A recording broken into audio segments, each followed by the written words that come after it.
সবাই শুনতে পাচ্ছো?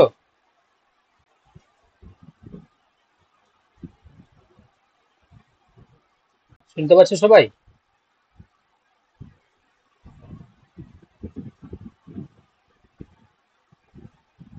একটু রেসপন্স করবে, হ্যাঁ?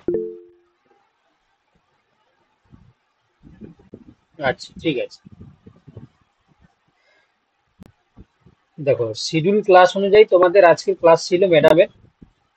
তো বিশেষ কারণে ম্যাডাম আজকে ক্লাস নিতে পারবে না।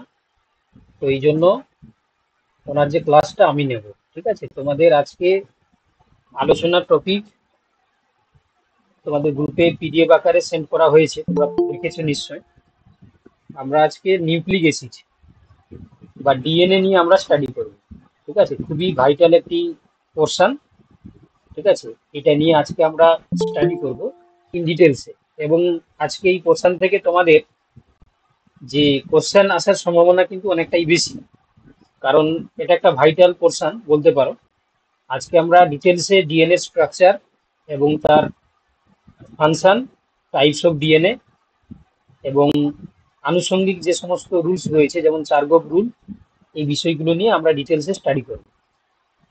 তো চলো প্রথমে আমরা দেখব যে একটা সেলের মধ্যে যে বায়োমলিকুলস গুলো রয়েছে।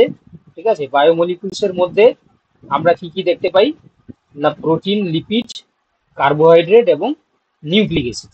তাই না? এই চারটি উপাদান আমরা বেসিক্যালি দেখতে পাই বায়োমলিকুলস হিসাবে। এবার তার মধ্যে দেখো, এই নিউক্লিক অ্যাসিড বলতে আমরা দুটো জিনিসকে বুঝি। তাই না? নিউক্লিক অ্যাসিড বলতে দুটো জিনিসকে আমরা দেখতে পাই। একটি হচ্ছে তোমার ডিএনএ এবং আরেকটা আরএনএ। ডিএনএ এবং আরএনএ, এই টু টাইপস এর নিউক্লিক অ্যাসিড আমরা সেলের মধ্যে দেখতে পাই। তো দেখো, এই নিউক্লিক অ্যাসিডের ক্ষেত্রে তার যে মানে হিস্ট্রি যদি আমরা দেখি, প্রথমে দেখো যে ফ্রেডরিচ মিচার 1869-এ প্রথম তিনি সাকসেসফুলি নিউক্লিক অ্যাসিডকে আইসোলেট করতে সক্ষম হয়েছিলেন। ঠিক আছে, এবং তিনি প্রথম যে নামটা দিয়েছিলেন তার নাম হচ্ছে দেখো নিউক্লিন। অর্থাৎ প্রথমে তিনি নিউক্লিক অ্যাসিড নাম দেননি, প্রথমে যে নিউক্লিক অ্যাসিডটাকে তিনি আইসোলেট করেছিলেন তার নাম দিয়েছিলেন নিউক্লিন। এবং পরবর্তীকালে আরো বিজ্ঞানী যেমন অস্কার হার্টউইক, তিনি প্রপোজ করেছিলেন যে এই নিউক্লিক অ্যাসিড বা নিউক্লিন, যেটা হেরিটারি ট্রেটসকে বহন করছে। ঠিক আছে, অর্থাৎ যে বংশগতির যে ধারা বা বংশগতির যে ইউনিট, সেটা ক্যারি করছে এই নিউক্লিন। এটা কে বললেন? অস্কার হার্টউইক। এবং পরবর্তীকালে দেখো আরো এই এটা নিয়ে বহু স্টাডি হয়েছে। ঠিক আছে, এই নিউক্লিক অ্যাসিড আমরা সমস্ত লিভিং অর্গানিজমসে দেখতে পাই, মানে এলো মানে ইনক্লুডিং প্ল্যান্টস, অ্যানিমেল, ব্যাকটেরিয়া, এমনকি ভাইরাসের ক্ষেত্রে। তাই না? যারা লিভিং অর্গানিজম সবার ক্ষেত্রে নিউক্লিক অ্যাসিড বর্তমান। কারণ নিউক্লিক অ্যাসিড তোমরা জানো জেনেটিক মেটেরিয়াল হিসাবে কাজ করে, তো সেক্ষেত্রে সবারই নিউক্লিক অ্যাসিড দেখতে পাওয়া যায়। ফিশার, ঠিক আছে, একজন সায়েন্টিস্ট ফিশার, তিনি প্রথম ডিসকভার করেন যে এই নিউক্লিক অ্যাসিডে নাইট্রোজেন বেস হিসাবে পিউরিন আর পিরিমিডিন প্রেজেন্স রয়েছে। তিনি এটা ডিসকভার করেন কত সালে না, 1880 সালে। এবং দেখো লেভেরিন বলে একজন বিজ্ঞানী, লেভেনি, তিনি প্রথম দেখো রিপোর্ট করলেন যে phosphoric acid and deoxy sugar, যেটা ডিএনএ তে প্রেজেন্স থাকে। এগুলো কিন্তু রিসার্চ আর্টিকেল, বুঝতে পারলে? এগুলো রিসার্চের মানে যে প্রতিপাদ্য বিষয় বা কনক্লুশন, তার সেই জিনিসটাই বলা হচ্ছে যে লেভেনি প্রথম 1910 খ্রিস্টাব্দে রিপোর্ট করলেন যে ডিএনএ এর মধ্যে ফসফরিক অ্যাসিড প্রেজেন্স থাকবে এবং ডিঅক্সি রাইবোজ সুগার প্রেজেন্স থাকবে। এবার আমরা বেসিক্যালি প্রথমেই বললাম যে লিভিং অর্গানিজমস এর মধ্যে নিউক্লিক অ্যাসিড হিসাবে আমরা দুটো কম্পোনেন্ট দেখতে পাই। একটা ডিএনএ, যেটাকে আমরা বলি ডিঅক্সি রাইবোনিউক্লিক অ্যাসিড, এবং আরেকটা দেখো আরএনএ, যেটাকে আমরা বলি রাইবোনিউক্লিক অ্যাসিড। দুটোর মধ্যে পার্থক্য একটাই, যে এখানে দেখো ডিঅক্সি রাইবোজ সুগার থাকে আর এখানে রাইবোজ সুগার থাকে। আমরা ডিটেলসে স্টাডি করবো বা আমরা একে একে প্র্যাকটিস করব। আপাতত তোমরা এইটুকু দেখো যে বেসিক যে ডিফারেন্সটা আমরা দেখতে পাই স্ট্রাকচারালি, এদের ক্ষেত্রে ডিঅক্সি রাইবোজ সুগার থাকবে হচ্ছে তোমার ডিএনএ এর ক্ষেত্রে, আর রাইবোজ সুগার থাকে হচ্ছে কি তোমার আরএনএ এর ক্ষেত্রে। এবার ইউক্যারিওটস এর ডিএনএ দেখো present in the membrane bounded cell organelles called the nucleus. বুঝতে পারলে? মানে এই ডিএনএটা তাহলে কোথায় থাকে? ইউক্যারিওটসের ক্ষেত্রে, যারা ইউক্যারিওটিক অর্গানিজমস রয়েছে তাদের ক্ষেত্রে নিউক্লিয়াসের মধ্যে এই নিউক্লিক অ্যাসিড হিসাবে ডিএনএ প্রেজেন্স থাকে। আর যদি আমরা প্রোক্যারিওট দেখি তাদের ক্ষেত্রে ডিএনএ থাকছে নিউক্লিয়েট হিসাবে। বুঝতে পারলে? মানে ওদের ক্ষেত্রে তোমরা জানো নিশ্চয়ই যে প্রোক্যারিওটের ক্ষেত্রে ক্রোমোজোম ফর্ম করে না, নর্মালি এই নিউক্লিয়েট হিসাবে প্রেজেন্স থাকে, যেটাকে আমরা নেকেড ডিএনএ বলি, তাই না? নেকেড ডিএনএ কেন? এখানে ক্রোমাটিন ফাইবার থাকে না, তোমরা জানো। এটা সরাসরি ডিএনএ ফর্মে থাকে নেকেড কন্ডিশনে বলে তাকে আমরা নিউক্লিয়েট বা কোনো কোনো ক্ষেত্রে আমরা কি বলি গো? জেনোফোর বলি, তাই না? মনে আছে নিশ্চয়ই, জেনোফোর। এটা আমরা ব্যাকটেরিয়ার ক্ষেত্রে মেনলি দেখতে পাই, মানে যারা প্রোক্যারিওট তাদের ক্ষেত্রে। তো এখানে দুটো দেখো গ্রাফিক্যাল স্ট্রাকচার দেখতে পাচ্ছ এখানে, যে এই যে স্ট্রাকচারটা দেখতে পাচ্ছ এটা হচ্ছে তোমার ডিএনএ স্ট্রাকচার, আর বাম দিকে যেটা রয়েছে সেটাকে আমরা বলি আরএনএ স্ট্রাকচার। কেন বললাম না, দেখো ডিএনএ এর ক্ষেত্রে দেখো ডাবল হেলিক্স স্ট্রাকচার আমরা দেখতে পাচ্ছি, ডাবল হেলিক্স স্ট্রাকচার দেখতে পাচ্ছি, কিন্তু এখানে আরএনএ ক্ষেত্রে দেখতে পাচ্ছ তোমরা সিঙ্গেল স্ট্র্যান্ড, একটাই স্ট্র্যান্ড দেখতে পাচ্ছি আমরা, এটা যে সিঙ্গেল স্ট্র্যান্ড। আর এখানে দেখতে পাচ্ছ দুটো স্ট্র্যান্ড রয়েছে, এই জন্য ডাবল হেলিক্স, ডাবল স্ট্র্যান্ড হিসাবে আমরা দেখতে পাচ্ছি। যদি আমরা কিছু অর্গানেলকে যদি স্টাডি করি, যেমন তোমরা দেখতে পাচ্ছ এখানে আমরা এই বাম দিকে যে পিকচারটা দেখতে পাচ্ছি এটা একটা ব্যাকটেরিয়া স্ট্রাকচার। এই ব্যাকটেরিয়ার মধ্যে আমরা জেনেটিক ম্যাটেরিয়াল হিসাবে ব্যাকটেরিয়াল ডিএনএ তো আমরা দেখতে পাই, এছাড়া আরেকটা স্ট্রাকচার দেখা যায়, তোমরা নিশ্চয়ই নাম শুনেছো, যেটাকে আমরা প্লাজমিড বলি। এই প্লাজমিডটা কেমন হয় না, এটা হচ্ছে তোমার এক্সট্রা ক্রোমোজোমাল, কারণ ক্রোমোজোম হিসাবে এখানে তাদের ডিএনএ থাকে, এই জন্য তাকে আমরা কি বলি? এক্সট্রা ক্রোমোজোমাল, ডাবল স্ট্যান্ডার্ড হয়, এবং সার্কুলার যে ডিএনএ থাকে সেটাকে আমরা কি বলি? প্লাজমিড বলি। ঠিক আছে, এবার আরো দুটো অর্গানেল আমরা দেখতে পাই, দেখতে পাচ্ছ এখানে একটা, এখানে দেখানো হয়েছে, এটাকে বলা হয় মাইটোকন্ড্রিয়া, মাইটোকন্ড্রিয়া। আর যেটা বাম দিকে দেখতে, ডান দিকে যেটা দেখতে পাচ্ছ এটাকে আমরা কি বলি? ক্লোরোপ্লাস্ট বলি, এটাকে আমরা কি বলি? ক্লোরোপ্লাস্ট।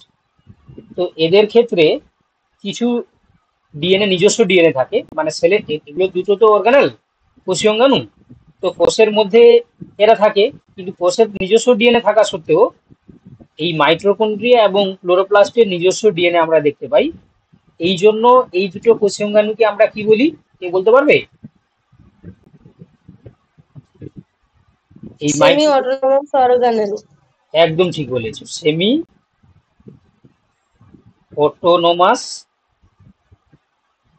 অর্গানাল আমরা বলে থাকি, অর্থাৎ অর্ধ স্বয়ংক্রিয় বা অর্ধ স্বনির্ভর কোষীয় অঙ্গাণু অর্গানেলস আমরা বলে থাকি।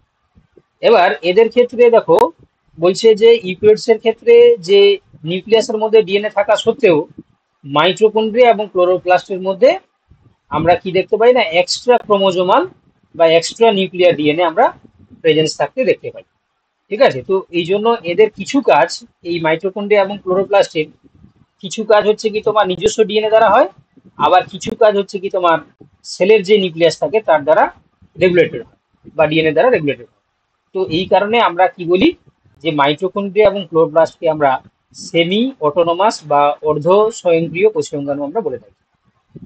এবার দেখো আমরা সরাসরি চলে আসব যে ডিএনএ স্ট্রাকচারে। ঠিক আছে, ডিএনএ এর ক্ষেত্রে আমরা যে দেখতে পাই ডিএনএ, যেটাকে আমরা বললাম deoxy ribo nucleic acid, nucleic acid. এই ডিএনএ এর ক্ষেত্রে যে বেসিক কম্পোনেন্ট বা স্ট্রাকচারাল যে ইউনিট, বেসিক কম্পোনেন্ট বা যে স্ট্রাকচারাল ইউনিট তাকে আমরা কি বলি? স্ট্রাকচারাল ইউনিটকে আমরা কি বলি গো? আমরা বলি নিউক্লিওটাইড।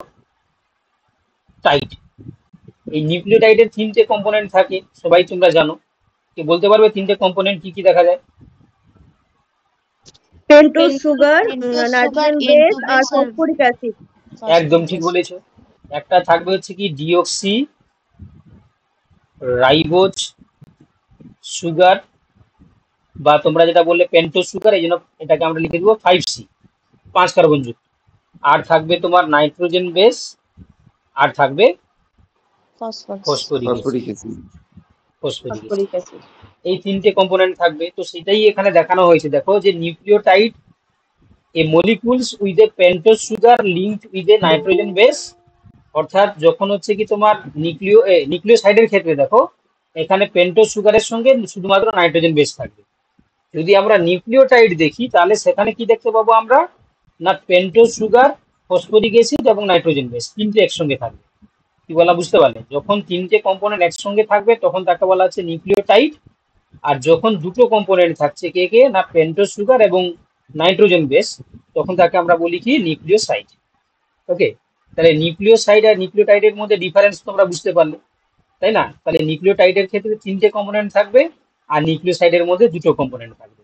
এবার দুটো কম্পোনেন্ট কি কি সেই দুটো জিনিস মনে রাখবে। যদি ফসফরিক অ্যাসিড না থাকে তখন নিউক্লিওটাইড, যদি বাকি দুটোর সঙ্গে ফসফরিক অ্যাসিড থাকে তখন তাকে আমরা কি বলি, নিউক্লিওটাইড বলি, তাই না? তো সেক্ষেত্রে এটাই আমরা এখানে দেখানোর চেষ্টা করেছি। দেখো যে নিউক্লিওসাইডের ক্ষেত্রে this is the nitrogen base, this is the pentose sugar. আর নিউক্লিওটাইডের ক্ষেত্রে দেখো নাইট্রোজেন বেস, পেন্টোজ সুগার এবং ফসফরিক অ্যাসিড, এই তিনটে কম্পোনেন্ট একসঙ্গে রয়েছে। এবার দেখো এই যে ডিঅক্সি রাইবোজ সুগার আমরা বারবার বলছি, সেই ডিঅক্সি রাইবোজ সুগারের স্ট্রাকচারটা কেমন হয় দেখো। তার সেই স্ট্রাকচারটা যখন আমরা দুটোকে কম্পেয়ার করে দেখাবো তাহলে তখন তোমরা বুঝতে পারবে। ঠিক আছে, তাহলে আমি এদিকে লিখছি ডিঅক্সি রাইবোজ সুগার, আর এদিকে লিখছি হচ্ছে কি রাইবোজ সুগার, রাইবোজ সুগার। ডিফারেন্সটা কোথায় একটু খেয়াল করো, না দুটোই কিন্তু 5 কার্বন যুক্ত সুগার, এটাও 5 কার্বন, এটাও 5 কার্বন। এবার দেখো যদি আমরা স্ট্রাকচারটাকে ড্র করার চেষ্টা করি তাহলে তোমরা কি দেখতে পাবে, এইভাবে আমরা স্ট্রাকচারটাকে ড্র করব। এটা আবার এদিকেও আমরা একই স্ট্রাকচার আঁকবো। যদি খাতা তোমাদের সঙ্গে থাকে তাহলে আমার সঙ্গে তোমরাও ড্র করতে পারো, যে জিনিসটা বুঝতে সুবিধা হবে। তাহলে এটা আছে দেখো 1 নম্বর কার্বন, এটা 2 নম্বর কার্বন, এটা 3 নম্বর কার্বন, এটা 4 নম্বর কার্বন। 1 নম্বর, 2 নম্বর, 3 নম্বর, 4 নম্বর। এবারে কি সমস্যাটা কোথায়, না দুটোর মধ্যে আমরা যদি দেখি 1 নম্বর কার্বনে এখানে ওইচ থাকবে, এখানে এইচ থাকবে। এখানে ডিঅক্সির ক্ষেত্রে 2 নম্বরে এইচ এইচ থাকবে, 3 নম্বরে থাকবে এইচ ওইচ থাকবে, 4 নম্বরে থাকবে এইচ এবং উপরে থাকবে CH2OH। এটা হচ্ছে তোমার 5 নম্বর কার্বন হয়ে গেল। এদিকে দেখো এদিকেও সেই ওইচ এইচ থাকবে, এই 2 নম্বরে এইচ এইচ এর বদলে এখানে থাকবে এইচ ওইচ, আবার 3 নম্বরেও এইচ ওইচ, আর এখানে এইচ এবং CH2OH। এটা হচ্ছে 5 নম্বর কার্বন। তাহলে ডিফারেন্সটা কোথায়, না ডিফারেন্সটা আমি দেখিয়ে দিচ্ছি হাইলাইট দিয়ে, যে তোমরা দেখতে পাচ্ছ এখানে। নাম্বার কার্বনে একটা অক্সিজেন মিস থাকে, তাই জন্য হ্যাঁ, এটাকে বলা এই ডিঅক্সিরাইবোনিউক্লিক অ্যাসিড। একদম ঠিক। এই যে 2 নম্বর কার্বন পজিশনটা দেখো, যদি দুটোকে ভালো করে দেখো তাহলে এক জায়গায় রয়েছে ওইচ এইচ আর এদিকে রয়েছে এইচ এইচ। তাহলে এই জন্য আমরা কি দেখতে পাচ্ছি, একটাকে বলা হচ্ছে ডিঅক্সি রাইবোজ সুগার আর একটাকে বলা হচ্ছে রাইবোজ সুগার। আর এটা কে গঠন কার স্ট্রাকচারে আমরা দেখতে পাই, এটা ডিএনএ স্ট্রাকচারে দেখতে পাই। আর এটা আমরা কার স্ট্রাকচারে দেখতে পাই, এটাতে আমরা আরএনএ স্ট্রাকচারে দেখতে পাই। বুঝতে পারছো সবাই? বুঝতে পারছো তো সবাই? হ্যাঁ স্যার। দেখো এবার আমরা সরাসরি চলে আসব যে কিভাবে ডিএনএ স্ট্রাকচার তৈরি হয়। ঠিক আছে, ডিএনএ স্ট্রাকচার কিভাবে তৈরি হয়। তো নর্মালি তোমরা নিশ্চয়ই জানো যে একটা ডিএনএ কে আমরা দেখতে পাই যে ডাবল হেলিক্স এবং হচ্ছে তোমার কি বলি আমরা এন্টি প্যারালাল।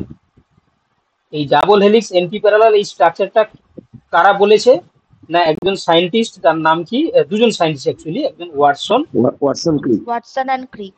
হ্যাঁ ওয়াটসন এবং ক্রিক।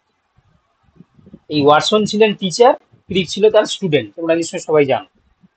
এবার এই ওয়াটসন ক্রিক তিনি তারা যে বললেন ডাবল হেলিক্স স্ট্রাকচার এবং এন্টি প্যারালাল, তো সেক্ষেত্রে আমরা কি দেখতে পাই, না একটা ডিএনএ এর ক্ষেত্রে নর্মালি আমরা এইরকম দুটো হেলিক্স দেখতে পাবো।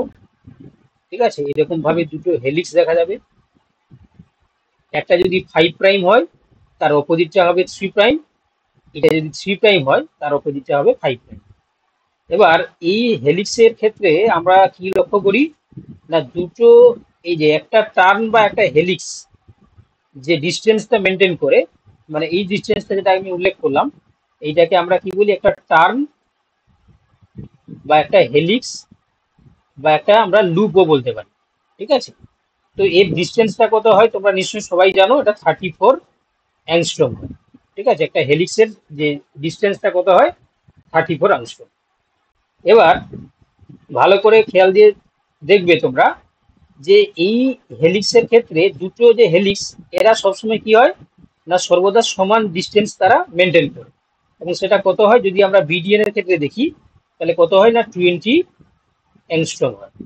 ঠিক আছে, মানে দুটো স্ট্যান্ড, মানে ধরো তোমরা একটা সিঁড়ির কথা ভাবো না, সিঁড়ি দুটো হাতল থাকে, তাহলে এটা একটা হাতল, এটা একটা হাতল, সেই দুটো হাতলের ডিস্টেন্সটা কত হয় না, 20 অ্যাংস্ট্রম হয়। ডিএন এর ক্ষেত্রে কত হয়, বিডিএন এর ক্ষেত্রে 20 অ্যাংস্ট্রম। এবার যেটা 34 অ্যাংস্ট্রম হয়, সেই 34 অ্যাংস্ট্রমের মধ্যে আমরা এখানে তোমরা দেখতে পাবে যে এরকম করে এক জোড়া করে টোটাল হচ্ছে 10 জোড়া কি থাকে না, নিউক্লিওটাইড থাকে। না বুঝতে পারলে না, টোটাল যদি 34 অ্যাংস্ট্রম যদি ডিএনএ দৈর্ঘ্য হয়, সেখানে আমরা 10 বেস পেয়ার নিউক্লিওটাইড দেখতে পাবো। কি বলা বুঝতে পারলে? তাহলে একটা একটা হেলিক্স যদি 34 অ্যাংস্ট্রম হয়, তাহলে সেখানে আমরা টোটাল কোজোড়া নাইট্রোজেন বেস দেখতে পাবো, বা কোজোড়া আমরা নিউক্লিওটাইড দেখতে পাবো 10 বেস পেয়ার। কি বলা বুঝতে পারলে? বা তোমরা বলতে পারো সংখ্যা দিক থেকে করলে 20 নিউক্লিওটাইড, 20 নিউক্লিওটাইড, 20টা। 10 বেস পেয়ার মানে কি, জোড়ায় জোড়ায় থাকছে, তো সেক্ষেত্রে হচ্ছে কি তোমার 20 নিউক্লিওটাইড। কেমন বুঝতে পারলে তো? এবার এই ক্ষেত্রে তো দেখবে এইখান থেকে অনেক সময় অঙ্ক দিয়ে নেয়। ধরো তোমাকে বলে দিল যে, ধরো একটা বললো যে একটা ডাবল স্ট্যান্ডার্ড ডিএনএ তার লেন্থ হচ্ছে কি তোমার বলে দিল যে যে 68 অ্যাংস্ট্রম। ঠিক আছে, তাহলে যদি এটা একটা কোশ্চেন আমি তোমাকে জিজ্ঞাসা করছি যে একটা ডাবল স্ট্যান্ডার্ড ডিএনএ তে লেন্থ হচ্ছে কি 68 অ্যাংস্ট্রম, তাহলে এখানে নাম্বার অফ নিউক্লিওটাইড কত হবে, নিউক্লিওটাইড বলে দেখি কত হবে। 20 জোড়া। 40।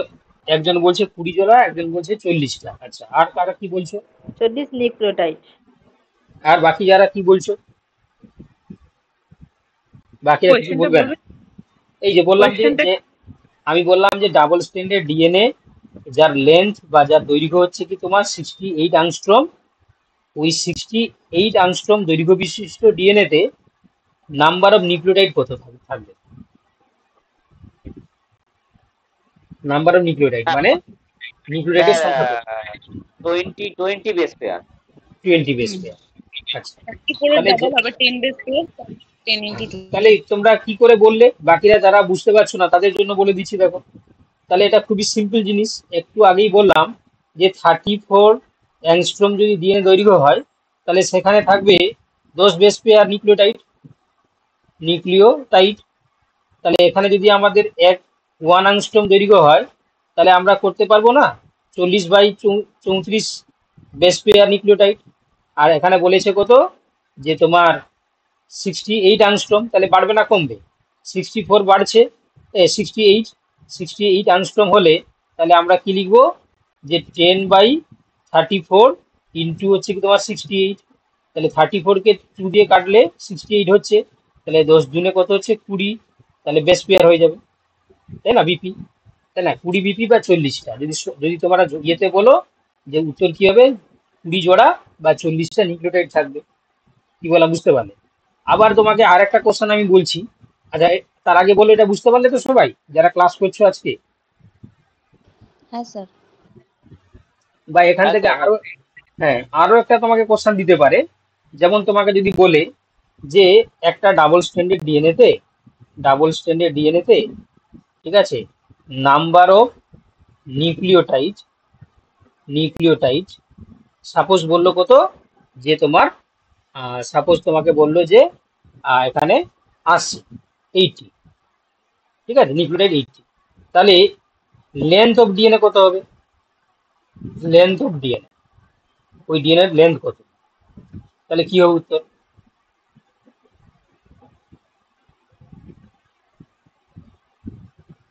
বলো তোমরা সবাই কি অ্যান্সার হবে। কোশ্চেন বুঝতে পেরেছো যে ডাবল স্ট্যান্ডার্ড 136 ডিএনএ তে? 136 অ্যাংস্ট্রম। আচ্ছা, একজন বলছে 136, বাকিরা কি বলছে? বাকিরা কি বলছে? কোশ্চেনটা আমি আবার রিপিট করে দিয়েছি যে একটা দ্বিতন্ত্রী ডিএনএ নিউক্লিওটাইডের সংখ্যা হচ্ছে কি 80, তাহলে ওই ডিএনএ দৈর্ঘ্য কত হবে বা লেন্থ কত হবে।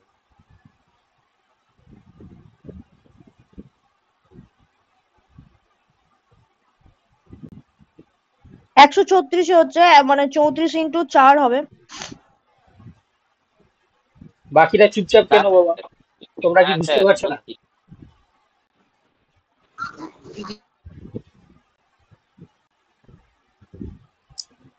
আচ্ছা দেখো, যারা পারছো না তোমাদেরকে বলে দিতে উল্টে দিবে, জাস্ট কিছুই নয়। যে এখানে বলেছে যে 34 আংস্ট্রম দৈর্ঘ্য হলে 10 বেস পেয়ার, তাহলে তোমরা করে দাও যে 80 নিউক্লিওটাইড মানে কি, এটাকে আমরা 40 বিপি বলতে পারি, তাই না? তাহলে তোমরা বলে দাও যে 40 বিপি যদি হয়, আচ্ছা তার আগে তোমরা উপরেটা লিখে নাও যে হচ্ছে কি, যদি তোমরা লিখতে পারো যে 10 বিপি 10 বেস পেয়ার নিউক্লিওটাইড দেখতে পাওয়া যায় যখন দৈর্ঘ্য হয় 34 আংস্ট্রম, তাহলে 1 বিপি দেখা যাবে 34/10, আর এখানে বলেছে কত, 40 বিপি, তাহলে 40 বিপি যদি হয় তাহলে ইন্টু 40 হয়ে যাবে, তাহলে কত হচ্ছে গো তোমার 10 4 40, তাহলে 4 4 4 16 6 হাতে 1, 4 3 12 1 13, 136 কি হবে অ্যাংস্ট্রম হয়ে যাবে, 136 অ্যাংস্ট্রম। তাহলে 80টা নিউক্লিওটাইড বা 40 বেস পেয়ার নিউক্লিওটাইড সম্পূর্ণ একটা ডাবল স্ট্যান্ডার্ড ডিএনএ দৈর্ঘ্য কত হবে, তোমার 136 অ্যাংস্ট্রম হয়ে যাবে। সবাই বুঝতে পারলে? সবাই বুঝতে পারলে? হ্যাঁ স্যার, হ্যাঁ হ্যাঁ।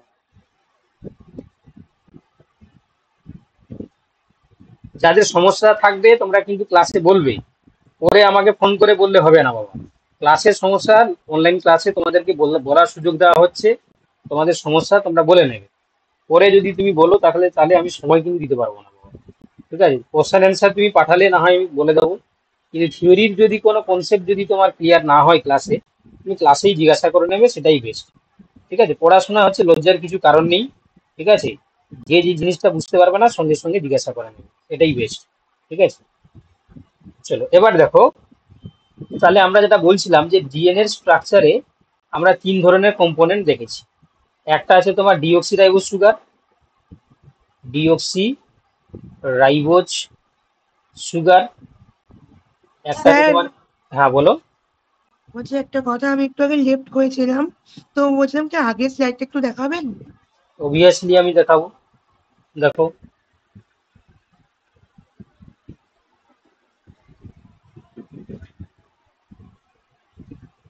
স্যার এই যে 3 নম্বর কোশ্চেনটা কি, ওটা আমি বুঝতে পারছি না। আমি দুটো কোশ্চেন বলেছি বাবা, এটা হচ্ছে কোশ্চেন নাম্বার 1 আর এটা হচ্ছে কোশ্চেন নাম্বার 2। এবার কোন কোশ্চেনটা বলবো, আমি 3টা কোশ্চেন বলিনি। ও সরি স্যার, 2 নম্বর কোশ্চেন।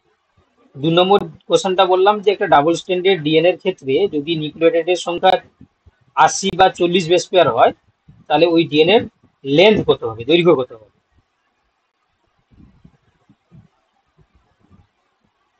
আচ্ছা ঠিক আছে স্যার। ওকে, দেখো তাহলে ডিঅক্সিরাইবোজ সুগারের স্ট্রাকচার তোমাদেরকে আমি দেখিয়ে দিয়েছি কেমন। এই নাইট্রোজেন বেসটা আছে দু প্রকার হয়, একটা দেখো পিউরিন আর একটা তোমার হচ্ছে পিরিমিডিন। ঠিক আছে, এই পিউরিনের ক্ষেত্রে দুটো টাইপস আমরা দেখতে পাই, একটা তোমার জানো এডেনিন, যেটাকে আমরা এ দিয়ে প্রকাশ করি, আর এটা আমরা কি বলি গুয়ানিন, যেটাকে আমরা জি দিয়ে প্রকাশ করি। ডিএনএ এর ক্ষেত্রে পিরিমিডিনের ক্ষেত্রে দুটো থাকে, একটা থাকবে তোমার সাইটোসিন, যেটাকে আমরা সি দিয়ে প্রকাশ করি, এটা থায়ামিন, যেটাকে আমরা টি দিয়ে প্রকাশ করি। এবার ডাবল স্ট্যান্ডার্ড ডিএনএ এর ক্ষেত্রে সর্বদা মনে রাখবে যে এডেনিন সর্বদা কমপ্লিমেন্টারি হিসাবে থায়ামিনের সঙ্গে দুটো হাইড্রোজেন বন্ড নিয়ে যুক্ত থাকে, আবার গুয়ানিন সর্বদা সাইটোসিনের সঙ্গে 3টে হাইড্রোজেন বন্ডের সঙ্গে যুক্ত থাকে। ঠিক আছে, তাহলে একটা ডাবল স্ট্যান্ডার্ড ডিএনএ এর ক্ষেত্রে সর্বদা আমরা কি দেখতে পাই, এডেনিন সর্বদা দুটো হাইড্রোজেন বন্ড নিয়ে থায়ামিন, গুয়ানিন সর্বদা 3টে হাইড্রোজেন বন্ড নিয়ে সাইটোসিনের সঙ্গে যুক্ত হয়। ঠিক আছে, এবার বাকি পড়ে থাকলো আরেকটি হচ্ছে তোমার কম্পোনেন্ট, তার নাম হচ্ছে তোমার H3PO4। ঠিক আছে, যেটাকে আমরা বলি ফসফরিক অ্যাসিড। এই ফসফরিক অ্যাসিড স্ট্রাকচারে আমরা দেখতে পাই কি না তোমার, যদি আমরা দেখি এখানে পি, এদিকে ডবল বন্ড ও মাইনাস, এদিকে ওইচ, এদিকে ওইচ এবং উপরে ওইচ। এটা কার স্ট্রাকচার না একটা ফসফরিক অ্যাসিড, যেটা আমরা লিখলাম কি H3PO4। ঠিক আছে, এই তিনটে কম্পোনেন্ট আমরা কার দেখতে পাবো একটা ডাবল স্ট্যান্ডার্ড ডিএনএ এর ক্ষেত্রে। ঠিক আছে, ডিঅক্সিরাইবোজ সুগার, যেটা আমি স্ট্রাকচারটা আগেও এঁকেছিলাম, এখানেও এঁকে দিচ্ছি তোমাদের বোঝার সুবিধার জন্য। ঠিক আছে, তাহলে এখানে আমরা কি দেখতে পাবো, 1 নম্বরে OHH, 2 নম্বরে HH, 3 নম্বরে HOH, 4 নম্বরের H এবং CH2OH হয়ে এটা 5 নম্বর হয়ে যাবে। এটা 1 নম্বর, 2 নম্বর, 3 নম্বর, 4 নম্বর। ঠিক আছে, এবার দেখো ভালো করে শুনবে। এবারে এখানে প্রত্যেকটা জিনিস তোমাদেরকে দেখিয়ে দেওয়া হয়েছে। দেখো, তাহলে ডিএনএ বলছে যে basically made up of 3 component. একটা দেখো ফসফরিক অ্যাসিড, এটা ডিঅক্সিরাইবোজ সুগার এবং এটা নাইট্রোজেন বেসেস। অলরেডি আমরা ডিসকাস করলাম, সেই নাইট্রোজেন বেস পিউরিন এবং পিরিমিডিন হিসাবে থাকে। পিউরিন দু প্রকারের হয়, কি কি বললাম, এডেনিন, গুয়ানিন, এবং পিরিমিডিন হচ্ছে তোমার সাইটোসিন এবং থাইমিন, এই দুটো থাকে। তো এখানে যে ছবিটা দেখতে পাচ্ছ তোমরা, এটা আছে 1 নম্বর কার্বন, 2 নম্বর কার্বন, 3 নম্বর কার্বন, 4 নম্বর কার্বন, আর 5 নম্বর কার্বনের সঙ্গে ফসফেট যুক্ত থাকে। এখানে 5 নম্বর কার্বন থাকে। ঠিক আছে, তো সেক্ষেত্রে আমরা কি দেখতে পাই না, এটা এটা হচ্ছে 5 কার্বন যুক্ত সুগার, যেটাকে আমরা 5C বলি। আর তার 1 নম্বর কার্বনের সঙ্গে নাইট্রোজেন বেস যুক্ত হয়, আর 5 নম্বর কার্বনের সঙ্গে কে যুক্ত হয়, 5 নম্বর কিংবা 3 নম্বর কার্বনের সঙ্গে কে যুক্ত হয়, তাই না, ফসফেট যুক্ত হয় বা ফসফরিক অ্যাসিড যুক্ত হয়। ঠিক আছে, এবার দেখো, এবার ডিএনএ এর ক্ষেত্রে আমরা যেটা বলছিলাম যে ডাবল হেলিক্স এবং এন্টি প্যারালাল, সেটা আমরা প্রমাণ করার চেষ্টা করব। ঠিক আছে, ডিএনএ এর ক্ষেত্রে আমরা যেটা বলছিলাম যে ডাবল হেলিক্স থাকে, দুটো চেন থাকে, এবং হচ্ছে তোমার এন্টি প্যারালালি থাকে। একটা যদি 5 প্রাইম হয়, একটা 3 প্রাইম হবে, এবং তার সঙ্গে আরেকটা যদি 3 প্রাইম হয়, আর এটা তোমার 5 প্রাইম হয়।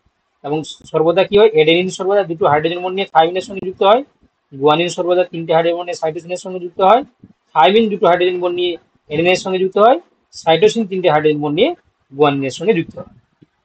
এবার এখানে প্রশ্ন হলো যে একজন সায়েন্টিস্ট, তার নাম হচ্ছে চারগোফ। ঠিক আছে, তার নাম কি, চারগোফ। তিনি কি বললেন না, একটা রুল আবিষ্কার করলেন, তার নাম হলো কি চারগোফ। তিনি বললেন যে একটা ডাবল স্ট্যান্ডার্ড ডিএনএতে, একটা ডাবল স্ট্যান্ডার্ড ডিএনএতে পিউরিন বা পিরিমিডিন, পিরিমিডিন এদের রেশিও কি হয় না 1 হয়। আমি আবার রিপিট করছি যে একটা ডাবল স্ট্যান্ডার্ড ডিএনএতে অ্যাকর্ডিং টু চারগো বলেন পিউরিন এবং পিরিমিডের রেশিও কত হয় বা অনুপাত কত হয়, 1 হয়। তাহলে আমরা এখান থেকে কি লিখতে পারি যে পিউরিন মানে কি বললাম, অ্যাডেনিন প্লাস গুয়ানিন, পিরিমিডিন কি বললাম, সাইটোসিন প্লাস থায়ামিন, তাহলে ইকুয়াল টু 1 বলতে পারি। বা এখান থেকে কি বলতে পারি, এই A প্লাস জি সমান C প্লাস টি বলতে পারি, তাই তো, এটাও আমি বলতে পারি। এবারে তোমরা কি জানলে যে একটা ডাবল স্ট্যান্ডার্ড ডিএনএতে অ্যাডেনিন সর্বদা থায়ামিনের সঙ্গে যুক্ত হয় এবং গুয়ানিন সর্বদা সাইটোসিনের সঙ্গে যুক্ত হয়, তাই না, 3টে হাইড্রোজেন বন্ড নিয়ে। এটা কমপ্লিমেন্টারি, এগুলো হচ্ছে কি তোমার কমপ্লিমেন্টারি, মানে যুক্ত হবেই। অ্যাডেনিন সর্বদা থায়ামিনের সঙ্গে, গুয়ানিন সর্বদা সাইটোসিনের সঙ্গে যুক্ত হবে। তাহলে যদি আমরা দেখতে পাচ্ছি যে A প্লাস জি সমান C প্লাস টি, তাহলে আমরা কি এখান থেকে কনক্লুশন বলতে পারি যে ডিএনএর ক্ষেত্রে এডেনিন যা থাকবে তার সমপরিমাণ থায়ামিন থাকবে, গুয়ানিন যা থাকবে তার সমপরিমাণ সাইটোসিন থাকবে। এটা কি আমরা বলতে পারি, বলো, না বলতে পারি না, বলো। হ্যাঁ, বলা যায়। বলা যায়, হ্যাঁ কারণ স্যার। তোমরা দেখলে যে A প্লাস জি সমান C প্লাস টি, কেন না, according to Chargaff group purine আর পিরিমিডিন রেশিও সর্বদা সমান থাকবে। তাহলে এখান থেকে আমরা কনক্লুশনে বলতে পারি যে একটা ডাবল স্ট্যান্ডার্ড ডিএনএ যা এডেনিন থাকবে তার সমপরিমাণ থাইমিন থাকবে, এবং যা গুয়ানিন থাকবে তার সমপরিমাণ সাইটোসিন থাকবে। এটা আমরা ইজিলি বলতে পারি, তাই তো, আমরা বলতে পারি। তো সেক্ষেত্রে এই রিলেটেড, ওই চারগো তোমার রিলেটেড কিছু কোশ্চেন দেয়। ঠিক আছে, তোমাদের একটু আমি দেখাই কি কোশ্চেন হতে পারে। ধরো সাপোজ তোমাদেরকে একটা আমি করিয়ে দিই, মানে একটা বলে দিই, তাহলে তোমরা হচ্ছে কি জিনিসটা সুবিধা হবে। ধরো তোমাকে বলে দিল যে এডেনিন সমান হচ্ছে 10%, সাপোজ এটা ডাবল স্ট্যান্ডার্ড ডিএনএতে, ডাবল স্ট্যান্ডার্ড ডিএনএতে এডেনিন সমান হচ্ছে কি 10%। তাহলে গুয়ানিন, সাইটোসিন এবং থায়ামিন এরা কত পরিমাণ করে থাকবে। তাহলে তোমরা কি করবে, দেখো তোমরা হয়তো অনেকেই পারবে, যারা পারছো না তোমরা দেখে নাও। ধরো সাপোজ তোমরা এখান থেকে কি করবে, যে A plus G plus C plus T সমান 100%। একটা ডিএনএ তে এই 4টা বেস পেয়ার মিলিয়ে তো তারা 100% তৈরি করছে, মানে তোমার নাইট্রোজেন বেস। তাহলে এখানে বলে দিয়েছে যে অ্যাডেনিন হচ্ছে কি 10%, তাই না? তাহলে জি প্লাস সি প্লাস টি তোমরা জানো না, তাহলে ইকুয়াল টু 100। এবারে একটু আগেই তোমরা দেখলে যে ডাবল স্ট্যান্ডার্ড ডিএনএ তে এ যদি 10% থাকে, তাহলে নিশ্চয়ই টিও থাকবে 10%, তাই তো? কারণ সমপরিমাণ থাকে, তাই তো? তাহলে সেখান থেকে আমি এখানে লিখতে পারি, কি লিখতে পারি না, 10 plus G plus C plus 10 সমান হচ্ছে কি 100। বা আমি লিখতে পারি এখানে জি প্লাস সি সমান 100 মাইনাস কত হবে, 10 10 20 সমান কত হচ্ছে 80। তাহলে এটাও তোমরা জানো যে জি যা থাকবে তার সমপরিমাণ সি থাকবে। তাহলে জি সমান সি সমান 80/2 সমান 40। তাহলে এখান থেকে আমরা বলতে পারি গুয়ানিন থাকবে কত, 40, সাইটোসিন থাকবে 40, থাইমিন থাকবে 10। বুঝতে পারলে না বুঝতে পারবে না? বুঝতে পারলে কি? হ্যাঁ স্যার, হ্যাঁ পেয়েছি। স্যার স্যার তাহলে কতটা তোমরা বুঝতে পেরেছো তার একটা টেস্ট না হোক নাকি, তার একটা টেস্ট না হোক। তাহলে এটা তোমরা করে দেখো, এটা করে দেখো, না এটা করে দেখো। কোশ্চেন দেখতে পাচ্ছ কোশ্চেন সবাই,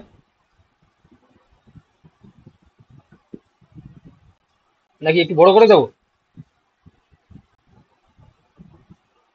20 হবে স্যার,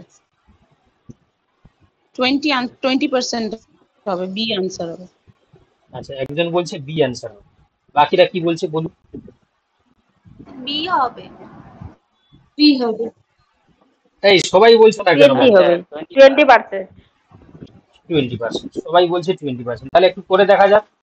এখানে বলছে ডাবল স্ট্যান্ডার্ড ডিএনএ তে 30% থাকে থাইমিন, তাহলে পি যদি 30 হয় তাহলে অবভিয়াসলি এও 30 হবে, তাই তো? তাহলে জি প্লাস সি সমান 100 মাইনাস 60 সমান 40।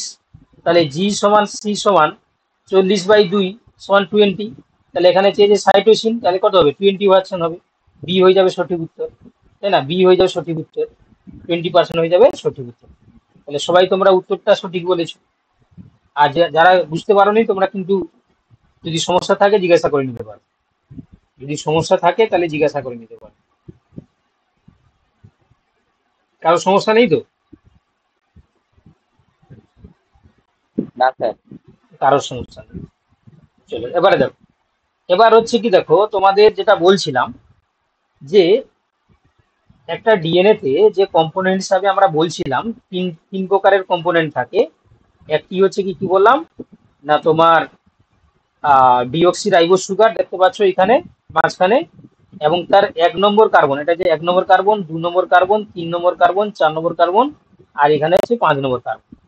তো সেই 1 নম্বর কার্বনের সঙ্গে দেখতে পাচ্ছ নাইট্রোজেন বেস যুক্ত রয়েছে, এবং এই যে এই 4 নম্বর, এই 5 নম্বর কার্বনের সঙ্গে কে যুক্ত রয়েছে, এটা না ফসফরিক অ্যাসিড যুক্ত রয়েছে, ফসফরিক অ্যাসিড যুক্ত রয়েছে। ঠিক আছে, এবারে এরা যুক্ত হয়ে আলটিমেট যে স্ট্রাকচার তৈরি করে, এটাকেই আমরা পুরোটাকে কি বলি, নিউক্লিও নিউক্লিওটাইড। টাইড বলছি। ঠিক আছে, তো প্রথমে এরা কিভাবে তৈরি করে দেখো। প্রথমে এরা দেখো, প্রথমে হচ্ছে ভালো করে তোমরা লক্ষ্য করো, একটু লক্ষ্য করো, দাঁড়াও,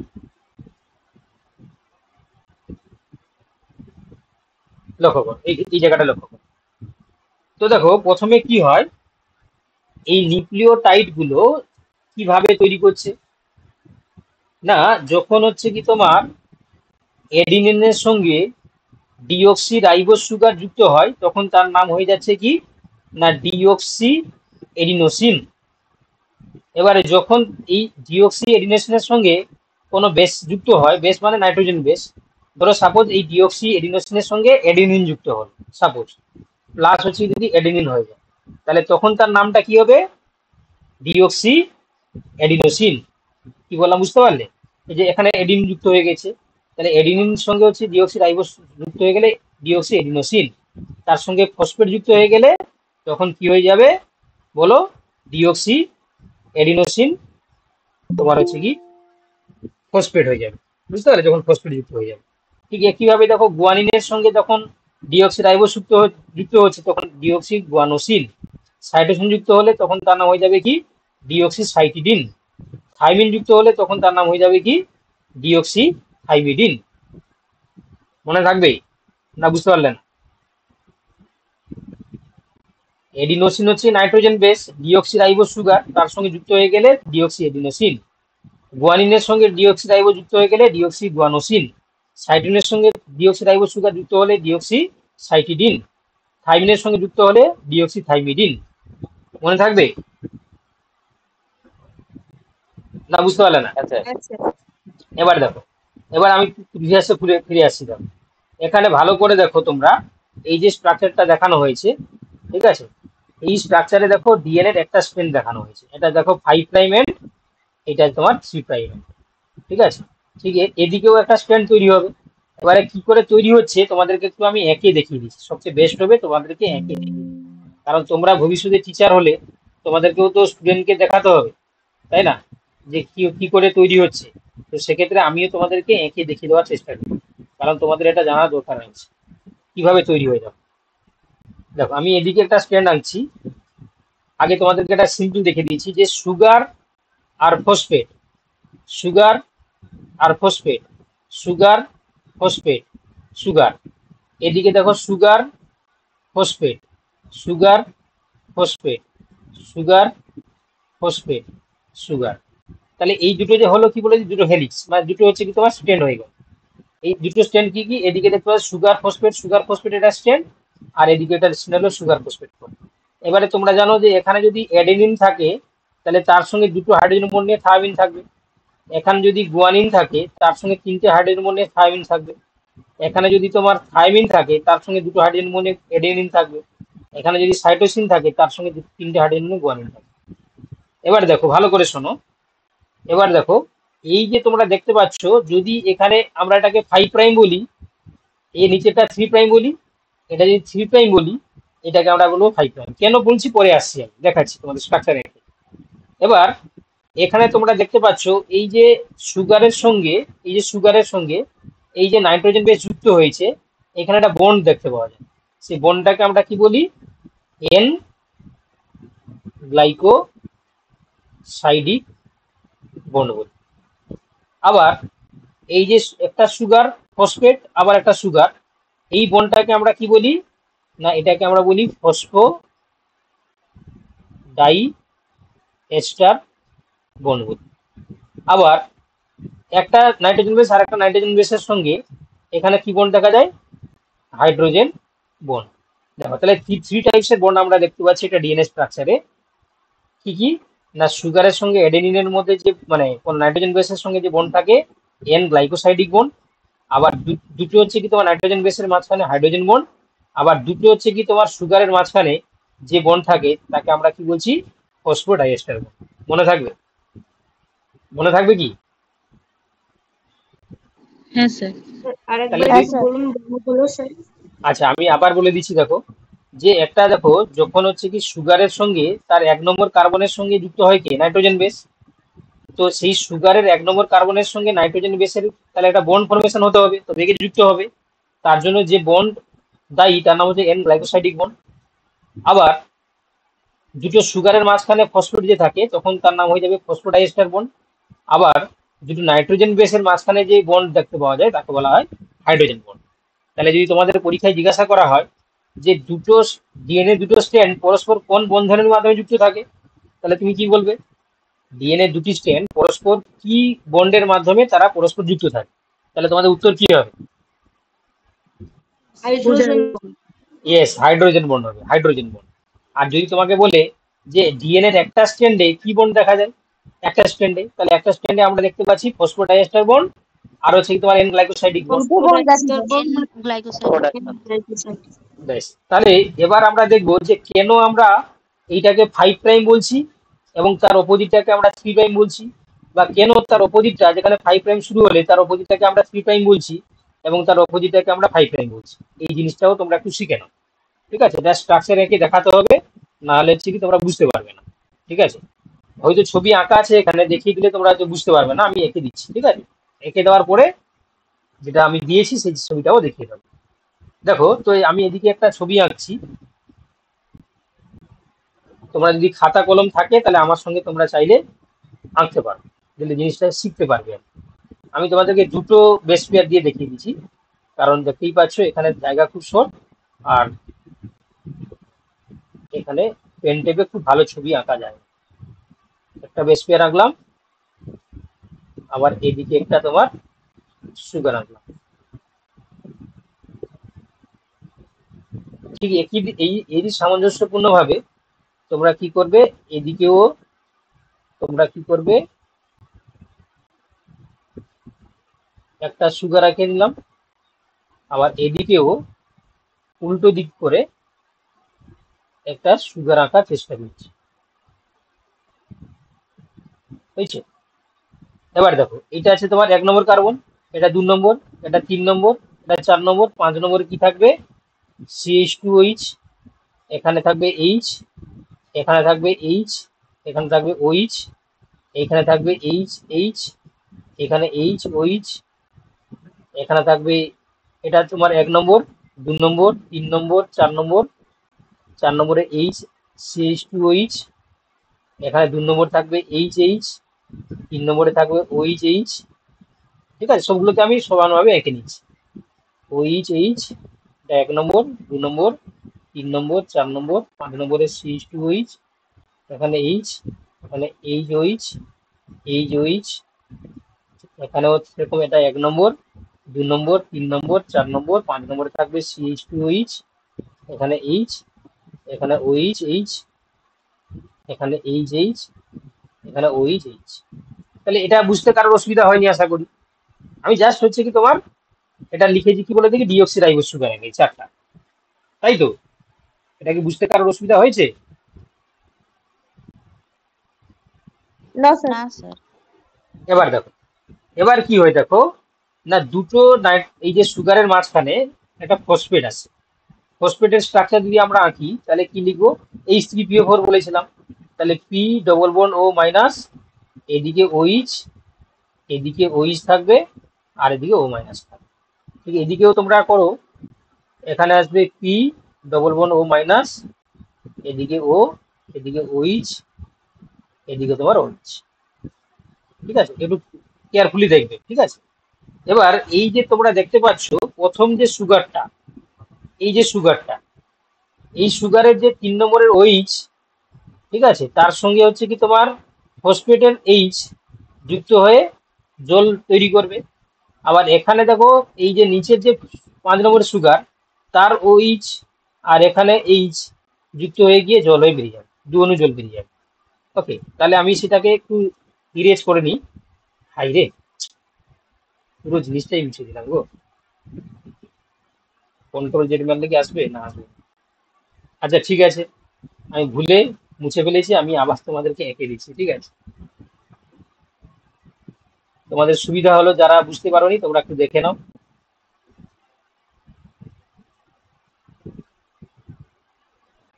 একটু বড় করেও আঁকা যাবে।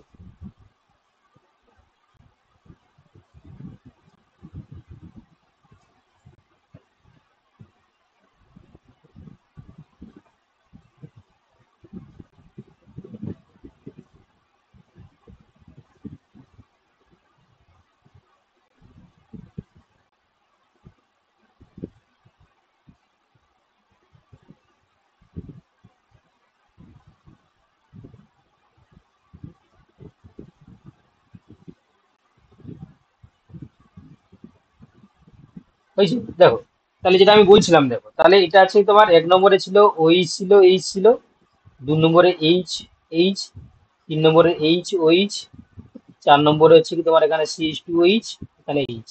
এটা 1 নম্বর কার্বন, 2 নম্বর, 3 নম্বর, 4 নম্বর, এটা 5 নম্বর কার্বন।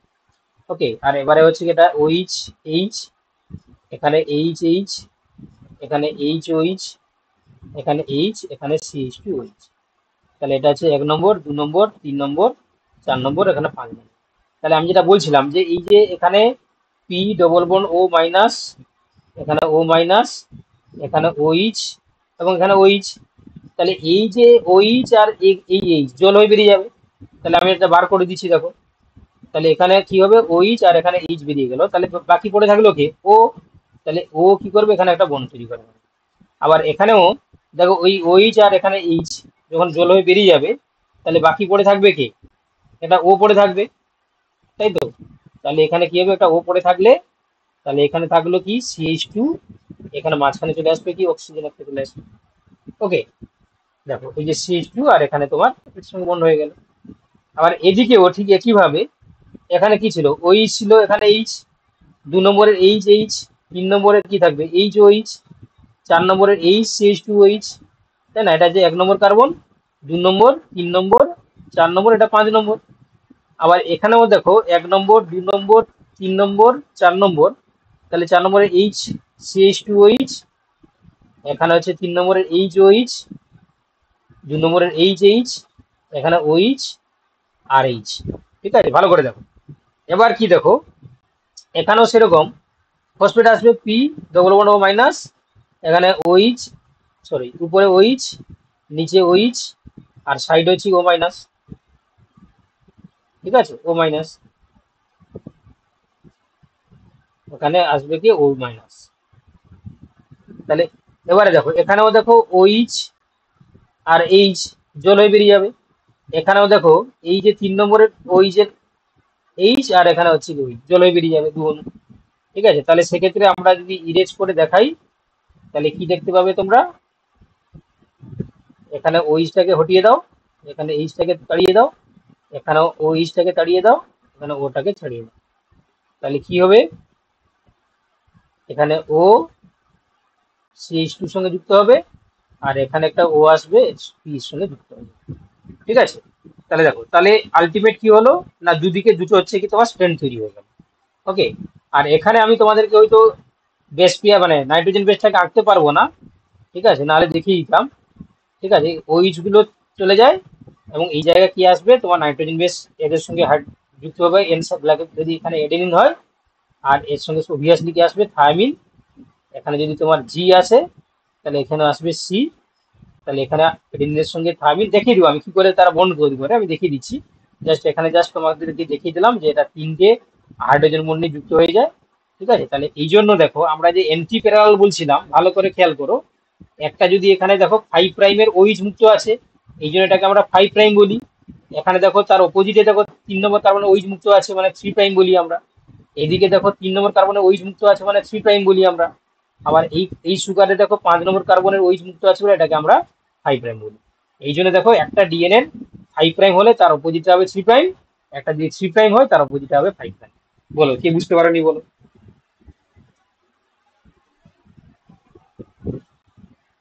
কে বুঝতে পারোনি বলো।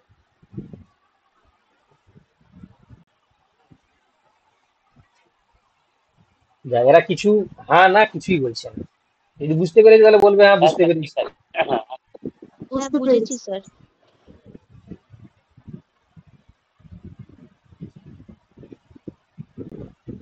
কি গো, ভালো লাগছে তো পড়া নাকি, নাকি কষ্ট মনে হচ্ছে? না ঠিক আছে স্যার। না স্যার।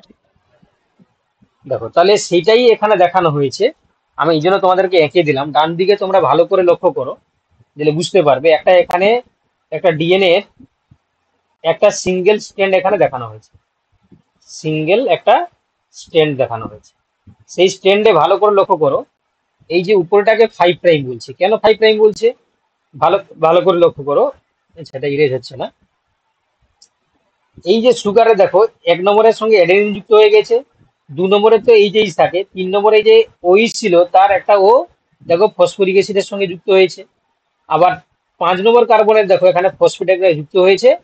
আচ্ছা, আমি এখানে ফসফেটটা দেখাইনি, এখানে অ্যাকচুয়ালি ফসফেটটা যুক্ত হলেও সেই ফসফেটের দেখো ভালো করে লক্ষ্য করো, সেই ফসফেটের উপরে OH-টা মুক্ত রয়েছে, কারণ এখানে OH-টা বন্ড করে নিয়েছে আর উপরে এই যে OH-টা ফাঁকা রয়েছে, তো এই জন্য তাকে আমরা 5 প্রাইম বলছি, কারণ এটা যদি 5 কার্বনের সঙ্গে যুক্ত রয়েছে বলে দেখো OH-টা ফাঁকা রয়েছে। আচ্ছা, ঠিক একইভাবে দেখো এখানে O এর সঙ্গে ফসফেট যুক্ত হয়ে গেছে, কার সঙ্গে না একটা সুগারের 3 নম্বর কার্বনের সঙ্গে আর একটা সুগারের 5 নম্বর কার্বনের মধ্যে ফসফেট যুক্ত হয়েছে। তো সেই ফসফেট আবার দেখো এখানেও তোমার দেখতে পাচ্ছ আর একটা ফসফেট এসে যুক্ত হয়েছে, কিন্তু ঠিক তার অপোজিটে দেখো মানে তার শেষের দিকে 3 নম্বরের সঙ্গে যে ফসফেটটা যুক্ত হয়েছে তার ওইচটা মুক্ত রয়েছে, কারণ সে তো ফাঁকা রয়েছে। এই জন্য আমরা 3 নম্বরের ওইচটাকে আমরা 3' দিয়ে বলে দিচ্ছি। ঠিক একইভাবে যদি উল্টো দিকে একটা স্ট্যান্ড আনতাম, তাহলে তারও কিন্তু প্রথমে 3' ফাঁকা থাকতো, আর এদিকে আমরা 5'টা ফাঁকা দেখতে পেতাম। ঠিক আছে, আমি জাস্ট এখানে তোমাদের ফসফেটটা একে দেখাইনি, মানে এখানে ফসফেট চলে আসবে। আচ্ছা, আমি তাও দেখিয়ে দিচ্ছি, কারণ তোমরা বলবে যে যে কিভাবে হচ্ছে। যদি এখানে একটা ফসফেট আসে, সাপোজ এখানে পি, উপরে ওইচ, নিচে ওইচ, এখানে ডবল বন্ড ও মাইনাস, এখানে ও মাইনাস, তাহলে এই যে তোমার ওইচ আর এখানে এই জল হয়ে বেরিয়ে যাবে। তাহলে ইরেজ করলে আমরা কি দেখতে পাবো, এখানে এখানে ওইচ বেরিয়ে গেল, এখানে এইচ বেরিয়ে গেল, তাহলে আলটিমেট পড়ে থাকবে কে? আলটিমেট আমরা এখানে দেখতে পাবো অক্সিজেন, এটা যুক্ত হলো। তাহলে এই যে ওইচটা এখনো ফাঁকা রয়েছে বলে এটাকে আমরা 5' বলি। ঠিক একই এদিকেও সে একটা ফসফেটাসে যুক্ত হবে, তার একটা ওইচ নিচে ফাঁকা থাকবে বলে তাকে আমরা 3' বলছি। তো সেই জিনিসটাই এখানে দেখানো হয়েছে। ঠিক আছে, যে একটা যদি 5' ফ্রি থাকে, এইটাকে 3' বলি। তো এই জন্য আমরা ডিএনএটাকে কি বলি বলো? Anti parallel anti structure. এই জন্য আমরা বলি এটাকে অ্যান্টি প্যারালাল স্ট্রাকচার। বুঝতে পারলে? আর বন্ডের কথা তো আমি বললাম। এই যে দেখো, এই যে 1 নম্বর কার্বনের সুগার, 1 নম্বরের সঙ্গে সুগার যেটা এডেনিন যুক্ত হয়েছে এখানে, এটাকে বলা হচ্ছে কি এন গ্লাইকোসাইডিক বন্ড। আর দেখতে পাচ্ছ এখানে দুটো সুগারের মাঝখানে এই যে বন্ডটাকে বলা হচ্ছে ফসফোডাইএস্টার বন্ড। দুটো সুগারের মাঝখানে যে বন্ডটা হয়েছে, এটাকে আমরা কি বলি? যে ফসফেটেসে যুক্ত হয়েছে বলে ফসফোডাইএস্টার বন্ড। বুঝতে পারলে? দেখো, এবার আমরা আরো জিনিস দেখবো। দেখো, তোমাদের বলছিলাম না যে এখানে আমি তোমাদের এই বলে দিয়েছি শুধু অ্যাডেনিনের সঙ্গে থাইমিন দুটো হাইড্রোজেন বন্ড নিয়ে যুক্ত হয়, গুয়ানিনের সঙ্গে সাইটোসিন 3টে হাইড্রোজেন বন্ড নিয়ে যুক্ত হয়। এগুলো সব হাইড্রোজেন বন্ড, এগুলোকে বলা আছে হাইড্রোজেন বন্ড।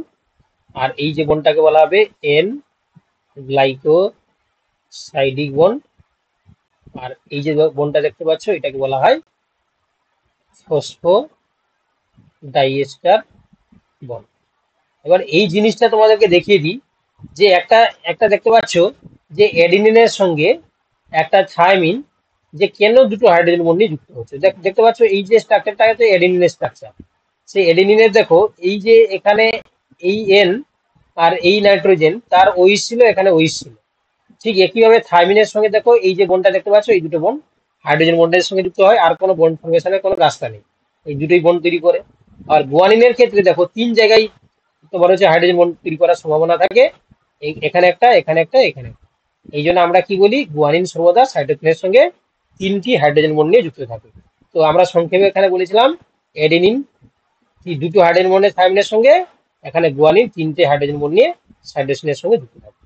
ঠিক আছে, অ্যাকচুয়ালি যে এখানে এই জিনিসটা দেখাতে হতো, এই যে জায়গাটাতে অ্যাডেনিন আর গুয়ানিন থাইমিন, তোমাকে এই ছবিটা দেখতে হতো, অ্যাডেনিন আর থাইমিন একে দেখাতে হতো। কিন্তু এটা কমপ্লেক্সিটি হয়ে যাবে, এই জায়গাটা নেই, তাই জন্য আমি আঁকিনি।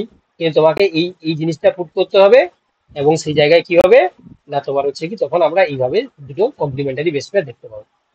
চলো, এবার দেখো সুগারের কথা তো আমি বলে দিয়েছি, এখানে আলাদা করে তোমাদের সুগারের স্ট্রাকচার করে দেওয়া হয়েছে, যে ছবিটা তোমাদের আমি একে দেখাচ্ছিলাম।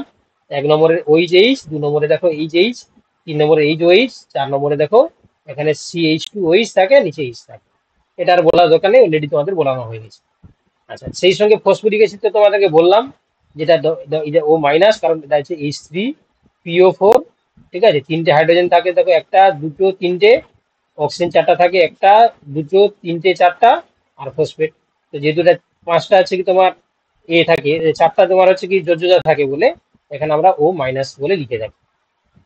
আচ্ছা, নাইট্রোজেন বেস তো তোমাদেরকে বললাম, একটা পিউরিন হয়, একটা পিরিমিডিন হয়। পিউরিন স্ট্রাকচারটা এইভাবে হয়, আর পিরিমিডিনটা হচ্ছে এইভাবে হয়। ঠিক আছে, পিউরিনটা আছে তোমার 9 কার্বন যুক্ত হয়, এটা 6 কার্বন যুক্ত হয়, এটাও তোমরা মনে রাখবে। এই পিউরিনের দুটো ভাগ রয়েছে, দেখো কি কি, একটা আছে তোমার অ্যাডেনিন গুয়ানিন। আচ্ছা, প্রথমে পিরিমিডিন বলেছে। তো এই পিরিমিডিন বলছে যে তোমার হচ্ছে কি দেখো 3 প্রকারের হয়, একটা তোমার হচ্ছে কি ইউরাসিল, একটা সাইটোসিন, একটা থাইমিন। ইউরাসিলটা কোথায় থাকে? বেসিক্যালি আরএনএ থাকে, তাই না? আর সাইটোসিন আর এটা বোধ বোধ হচ্ছে কি তোমার ডিএনএ তে আরএনএ দুটোতে। এবং আরএনএ দুটোই থাকবে, আর থাইমিন শুধু তার থাকবে ডিএনএ থাকবে। ডিএনএ এই এই জিনিসগুলো বেসিক জিনিস তোমরা সবাই জানো, যে ইউরাসিল হচ্ছে কি তোমার আরএনএ থাকবে শুধু, থাইমিন শুধু ডিএনএ তে থাকে, সাইটোসিন দুটো কমন, মানে ডিএনএ থাকে আরএনএ থাকে। ঠিক ঠিক আছে, এবারে পিরিমিডিনের ক্ষেত্রে এই যে তিনটে ভাগ বলা হলো, ইউরাসিল এবং থাইমিন, ঠিক আছে, ইউরাসিল এবং থাইমিন আর হচ্ছে সাইটোসিন। ঠিক আছে, যেটা বলা এখানে বলা আছে যে ইউরাসিল হচ্ছে অনলি আরএনএ, ডিএনএ হচ্ছে তোমার থাইমিন, আর সাইটোসিন ডিএনএ এবং আরএনএ। এবং স্ট্রাকচারটা তোমরা দেখতে পাচ্ছ এখানে, এই স্ট্রাকচার গুলো একটু জাস্ট প্র্যাকটিস করে রাখবে। ঠিক আছে, তোমাদের তো স্ট্রাকচার তো দিবে না পরীক্ষায়, তোমাদেরকে হচ্ছে এমসিকিউ দেবে। ঠিক আছে, তো এই স্ট্রাকচার গুলো একটু দেখে রাখবে। আচ্ছা, পিরিমিডিনের ক্ষেত্রে তো হয়ে গেল। আচ্ছা, এটা হচ্ছে তোমার পিরিমিডিন হয়ে গেল। এবারে পিরিমিডিনের মনে হয় রিপিটেশন হয়ে গেছে, যাই হোক। এবার পিউরিনের ক্ষেত্রে দেখো, ঠিক একইভাবে পিউরিনের ক্ষেত্রে আমরা আমরা কি দেখতে পাই না, এখানে বলছে purine consist of pyrimidine pyrimidine ring, যার সঙ্গে থাকবে তোমার ইমিডাজল রিং। ঠিক আছে, এখানে দুটো রিং দেখতে পাচ্ছ, একটাকে বলা হচ্ছে তোমার পিরিমিডিন রিং, আর এইটা পাশেটাকে বলা হচ্ছে তোমার ইমিডাজল রিং। এই দুটো রিং একসঙ্গে ফিউজ করে যে স্ট্রাকচার তৈরি করে সেটাকে আমরা কি বলি, পিউরিন বলি। তো এরও ক্ষেত্রে স্ট্রাকচারালি আমরা দেখতে পাই এটা দুটো টাইপস হয়, একটা এডিনিন এবং গুয়ানিন।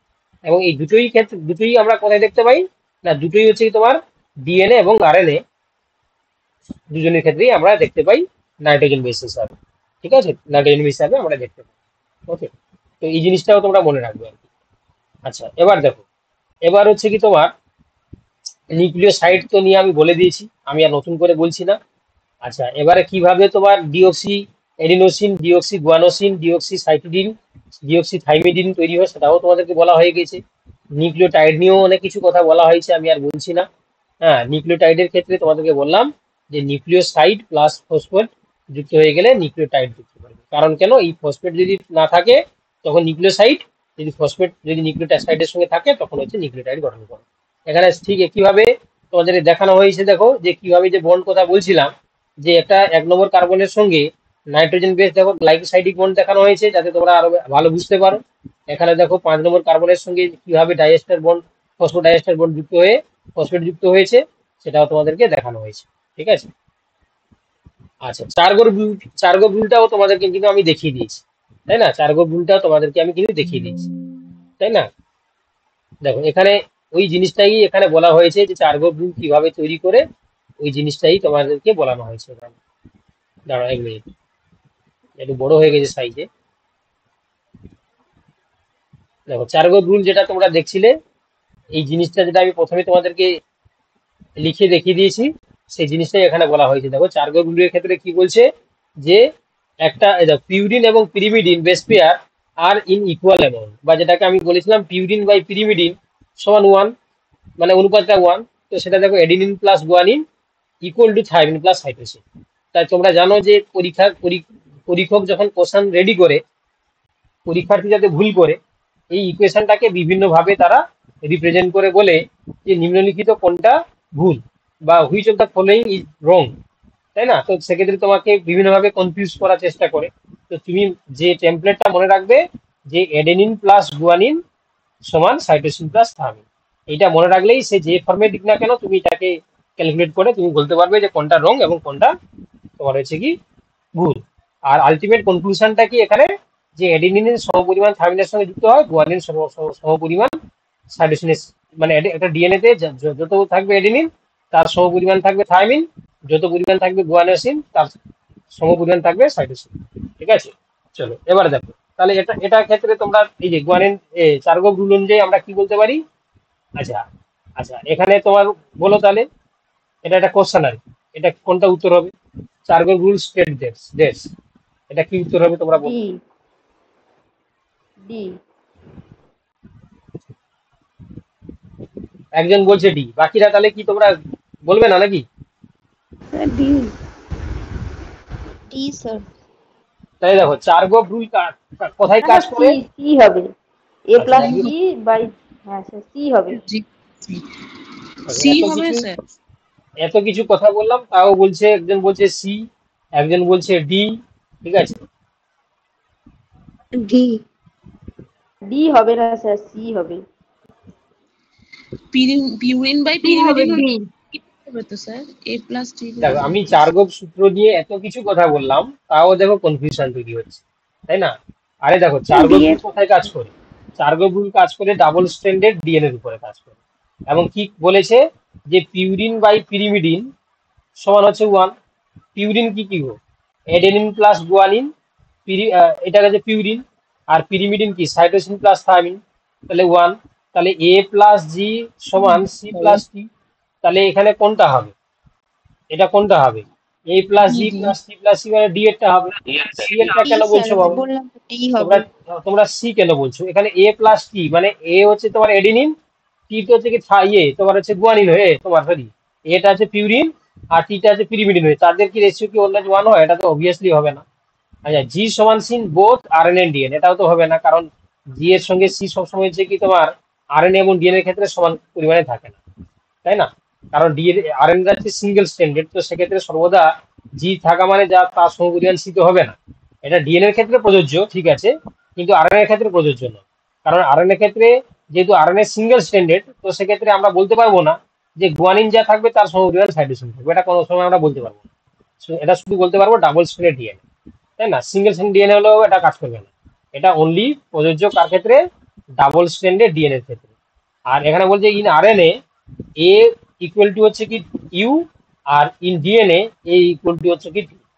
তো বলছে দেখো আরএনএ এর ক্ষেত্রে এটাও তো আমরা বলতে পারবো না যে এডেনিন যা থাকবে তার সঙ্গে, কারণ আরএনএ কে সিঙ্গেল স্ট্যান্ডার্ড যেহেতু, তাহলে এটাও হবে না। তাহলে উত্তর হয়ে গেল কি আমাদের অবভিয়াসলি ডি এরটা হবে, তাই না? তোমরা কেন জানি না কনফিউশনে তোমরা সি বলছিলে, তাই না? তো এটা ডি উত্তর হয়ে যাবে। একটু আগেই তো আমরা এত কিছু কথা বললাম, বুঝতে পেরেছো তো? যাই হোক, আলটিমেট তো বুঝতে পেরেছো তোমরা।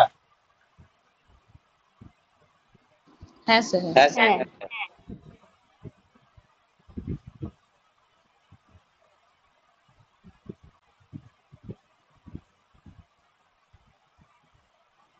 মমিতা কি ক্লাস করছো তুমি? মমিতা, মমিতা পাল, হ্যাঁ স্যার। কি ম্যাডাম ক্লাস নিলে ভালো হতো নাকি? না না, আজকে ম্যামের ক্লাস ছিল তো, জয়েন করে দেখলাম ম্যাম নেই, আরে তাই জিজ্ঞাসা ম্যাডাম করলাম। হচ্ছে কি, ম্যাডাম একটু হচ্ছে কি মানে হঠাৎ করে অসুস্থ হয়ে পড়েছেন, ঠিক আছে, ওই আচ্ছা ক্লাসটা আমি নিয়ে নিচ্ছি। এইগুলো এগুলো তোমাদের ম্যাডামই করেছে, আমি কিছু করিনি, ঠিক আছে, আমি জাস্ট ক্লাসটা নিয়ে নিচ্ছি।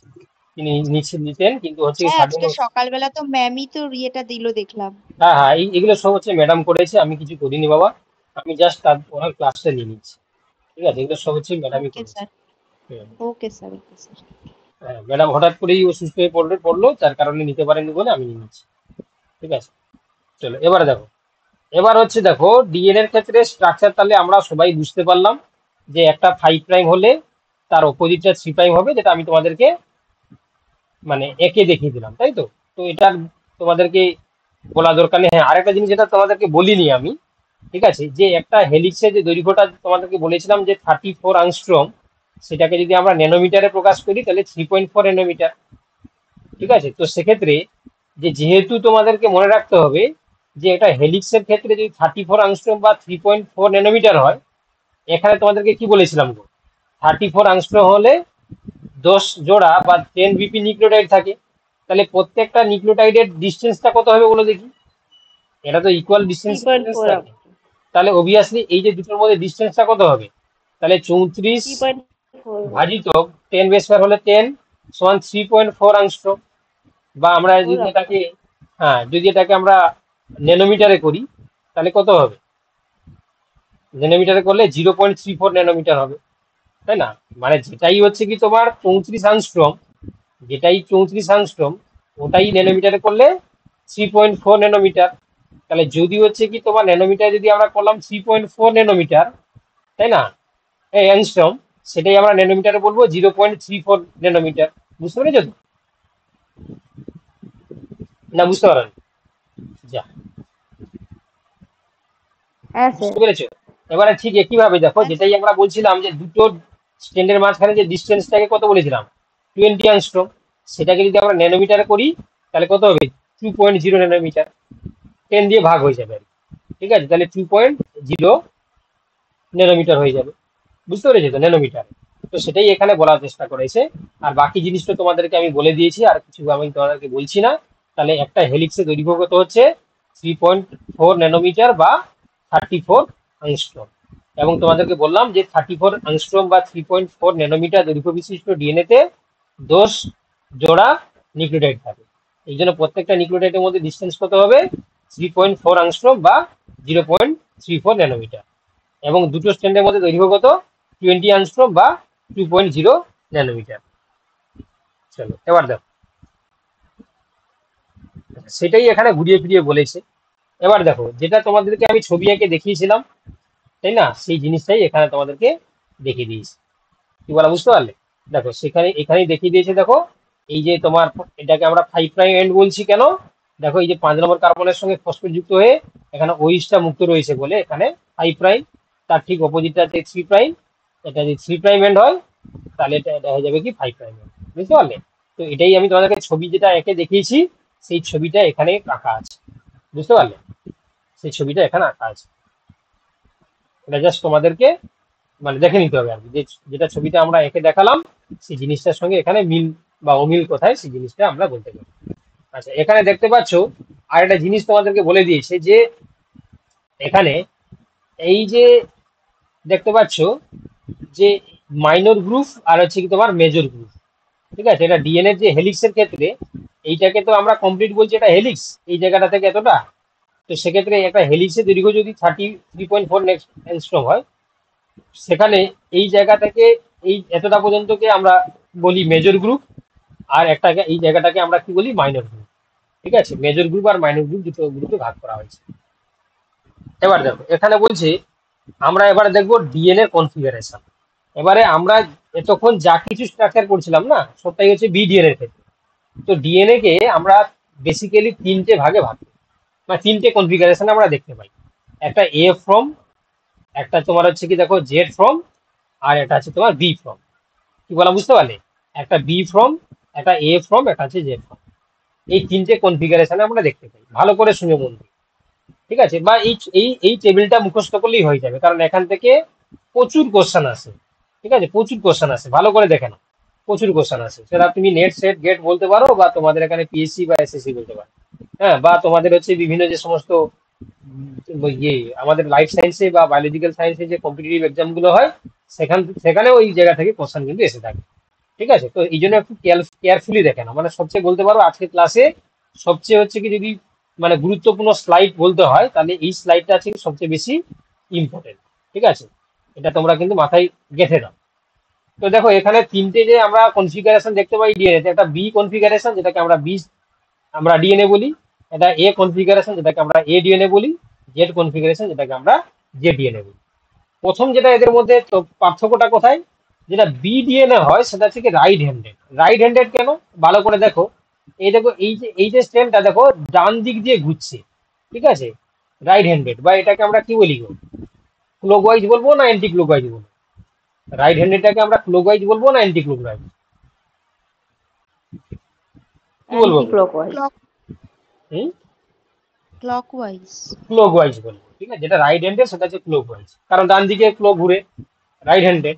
আবার লেফট হ্যান্ডেড হচ্ছে, দেখো এখানে বলছি যে জেড ডিএনএটা আছে দেখো লেফট হ্যান্ডেড, দেখো এই দিক দিয়ে যাচ্ছে, এই জন্য কিন্তু যেটা এ ডিএনএ সেটাও দেখো রাইট হ্যান্ডেড, এই দেখো রাইট দিকে যাচ্ছে, কিন্তু এটা দেখো লেফট দিক দিয়ে ঘুরছে। তো দেখো তাহলে তোমরা মাথায় ভালো করে গেঁথে নাও যে বি ডিএনএ এবং মানে এ বি পাশাপাশি থাকে, তো তাহলে এ বি হচ্ছে কাছাকাছি দুই বন্ধু, জেডটা অনেক দূরে থাকে, এই যে সে লেফট, বুঝতে পেরেছো তো? তাহলে এ বি কাছাকাছি থাকে, এইভাবে তোমরা মনে রাখবে যে তারা দুজন হচ্ছে কি তোমার রাইট হ্যান্ডেড, জেডটা হচ্ছে অনেক দূরে থাকে বলে তার সে হচ্ছে লেফট হ্যান্ডেড।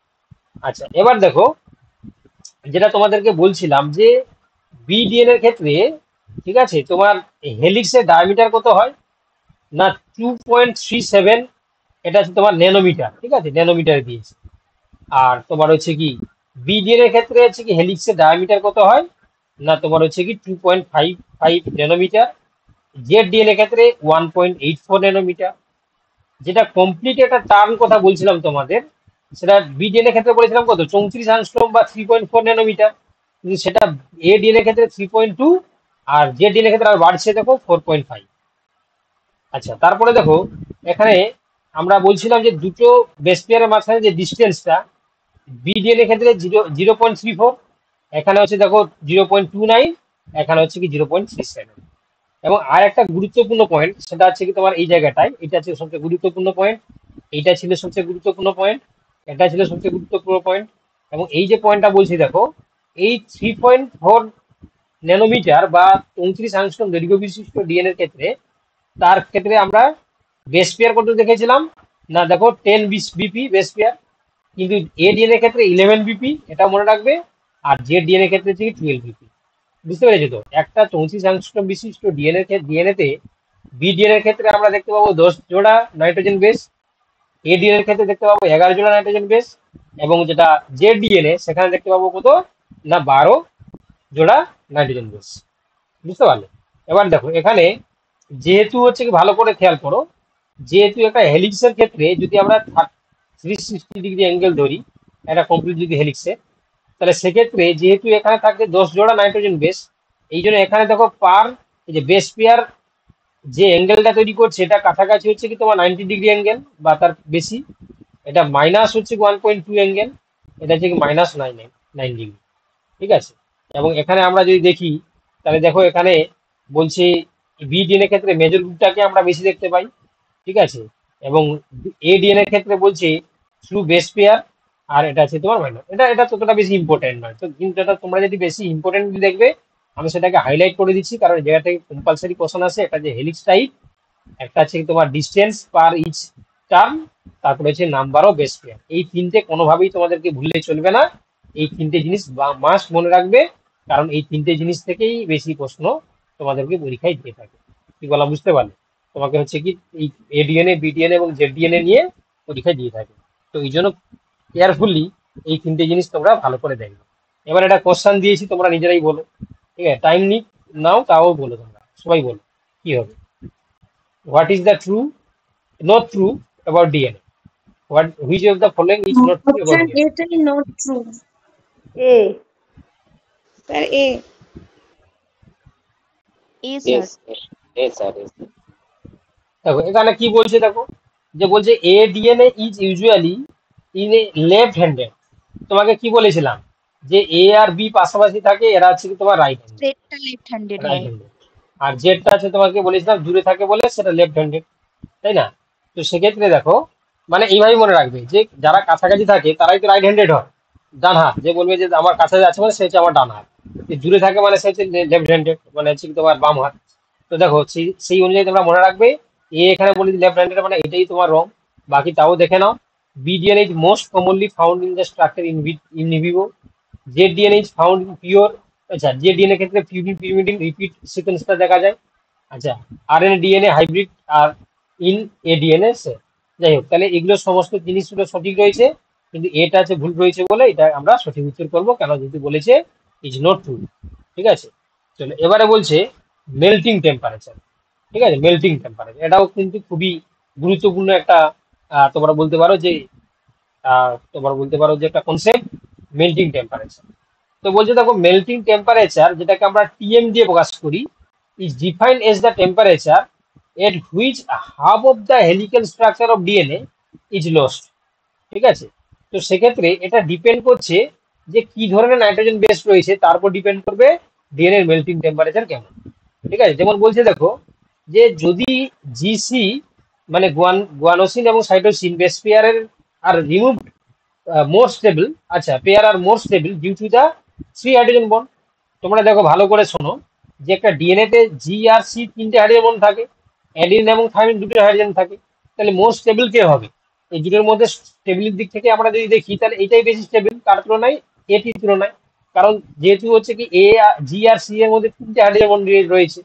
তো এই জন্য বলছে যে G C base pair are more stable due to the 3 hydrogen bonds rather than AT base pair. কেন? সেখানে 2টো হাইড্রোজেন বন্ড থাকে। তো এই জন্য আমরা এখান থেকে কি বলতে পারি বলে দেখি কনক্লুশনে। বলছে যে Tm is greater for the DNA which higher GC content.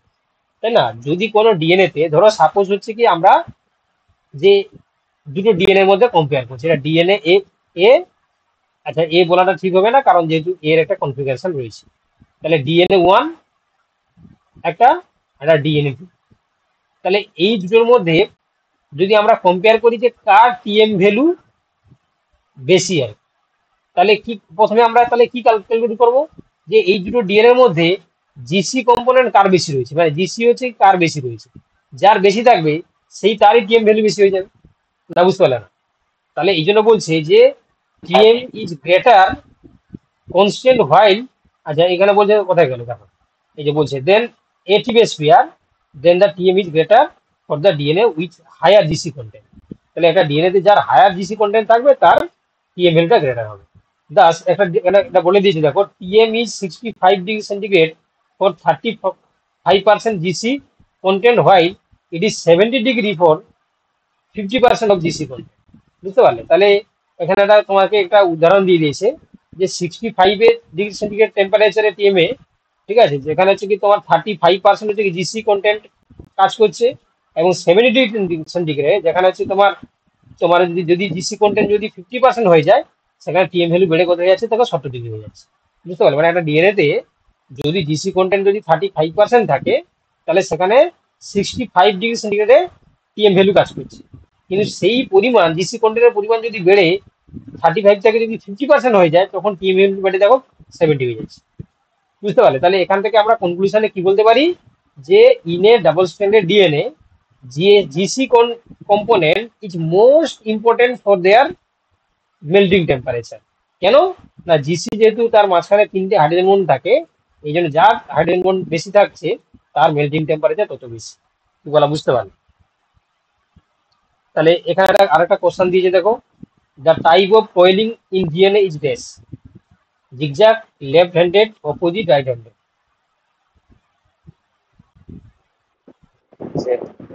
এটা জিগজ্যাগ। এ। এটা এটা- এটা বলছে, দেখো এটা বলছে কি ডি, বলছে ডি তো হবে না বাবা, তাই না? জিগজ্যাগ কন্ডিশনে থাকে কোয়েলিং যদি বলে, টাইপ অফ ডিএনএ বলে নি তো, এই টাইপ অফ ডিএনএ বলতো তখন না হয় আমরা দেখতাম। এটা তোমরা এ টাই করো, ঠিক আছে, এ টাই করো, ডি এরটা হবে না, এ টাই করো, এটা এ। আচ্ছা, তারপরে কি বলেছে দেখো, what is missing in nucleoside, নিউক্লিওসাইডে কি কোনটা মিসিং থাকে? Phosphoric C acid. Phosphoric sir acid. আগের কোশ্চেন একটু দেখাবেন? এর হ্যাঁ, এই আগের দেখাচ্ছি, কোশ্চেনটা দেখো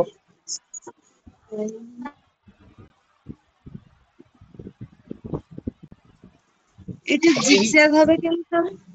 এটা এটা তো কোনো ডিএনএ কোনো টাইপ মেনটেন করেনি না, এটা নর্মাল ডিএনএ ক্ষেত্রে আমরা জিগজ্যাগ প্যাটার্ন দেখতে পাই, এরকম করে জিগজ্যাগ, ঠিক আছে, এই জন্য আমরা নরমাল করলাম। ডিএনএ রাইট হ্যান্ডেড হবে না? আরে রাইট রেড এটা রাইট হ্যান্ডেড তখনই হবে এ ডিএনএ বা বি ডিএনএ বললে, লেফট হ্যান্ডেড তো তোমার আমরা জেড ডিএনএ এর ক্ষেত্রে। বেশিরভাগই ডিএনএই ব্যবহার করি, মানে জেড ডিএনএ তে এমনি কম থাকে, হ্যাঁ, ও আচ্ছা, তুমি সেই বলছো যে ক্ষেত্রে জেড ডিএনএ টা একটু কম থাকে, তো এটা তো তোমাকে বললেনি। যেটা বিডিএনএই মোস্ট তো কমন যেটা সেটা বিডিএনএ। হ্যাঁ, ওই হিসাবে রাইট হ্যান্ডেডই তো হওয়ার কথা স্যার। না, the type of coiling in DNA কথা বলেছি।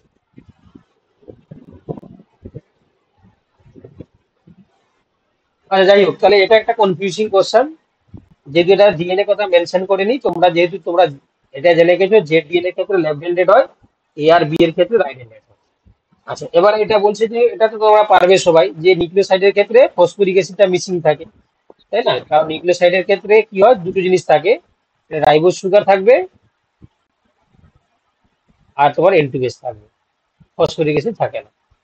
আচ্ছা, এবারে দেখো বলছে, আচ্ছা এটা হয়ে গেল। আচ্ছা, এটা মনে হয় তোমাদের ইয়েতে এসেছিল, মাদ্রাসাতে এসেছিল না? এটা মাদ্রাসা এসেছিল, তাই তো? এটা মাদ্রাসাতে এসেছিল, তাই তো? আরে তোমরা তো মাদ্রাসা দিয়েছিলে না, যাওনি? স্যার এটা 9-10 ছিল মনে হয়। 11-12 আসে ছিল না এটা। এটা 9-10 ছিল, এটা 9-10, এটা 9-10 হচ্ছে কি তোমার পড়েছিল। হ্যাঁ স্যার ছিল। আচ্ছা, আবার আরেকটা কোশ্চেন দেখো, on hydrolysis in a nucleoside would not yet, on hydrolysis phosphoric acid, in option nucleoside B. would not yet। Phosphoric acid. B. তাহলে এটা এটা সবাই পারবে, এটা ফসফরিক অ্যাসিড উত্তর হবে, phosphoric acid. Phosphoric acid, yes, phosphoric acid. আচ্ছা, the chemical name of thymine. আরে বাবা, বলছে তুমি যদি, অন্যটা একটু কাইন্ডলি দেখান না কি মানে। বলছি যদি তুমি নিউক্লিওসাইডটাকে নিয়ে হাইড্রোলাইসিস করো, ঠিক আছে, তাহলে তুমি কোনটা দেখতে পাবে না? পিউরিন তো দেখতে পাবে, পিরিমিডিনও দেখতে পাবে, পেন্টোজ সুগারও দেখতে পাবে, কিন্তু ফসফরিক অ্যাসিড তো নিউক্লিওসাইডে থাকে না, না? নিউক্লিওসাইডে দুটো কম্পোনেন্টে থাকে, এই জন্য তোমাকে হ্যাঁ বলছে যে হ্যাঁ কোনটা দেখতে পাবে। আচ্ছা, হ্যাঁ, দ্য বুঝতে কেমিক্যাল নেম পেরেছি। অফ থাইমিন, নিউক্লিওসাইড থাইমিনের কেমিক্যাল নাম কি? ঠিক থাকে না। থাইমিনের কেমিক্যাল নাম কি হবে?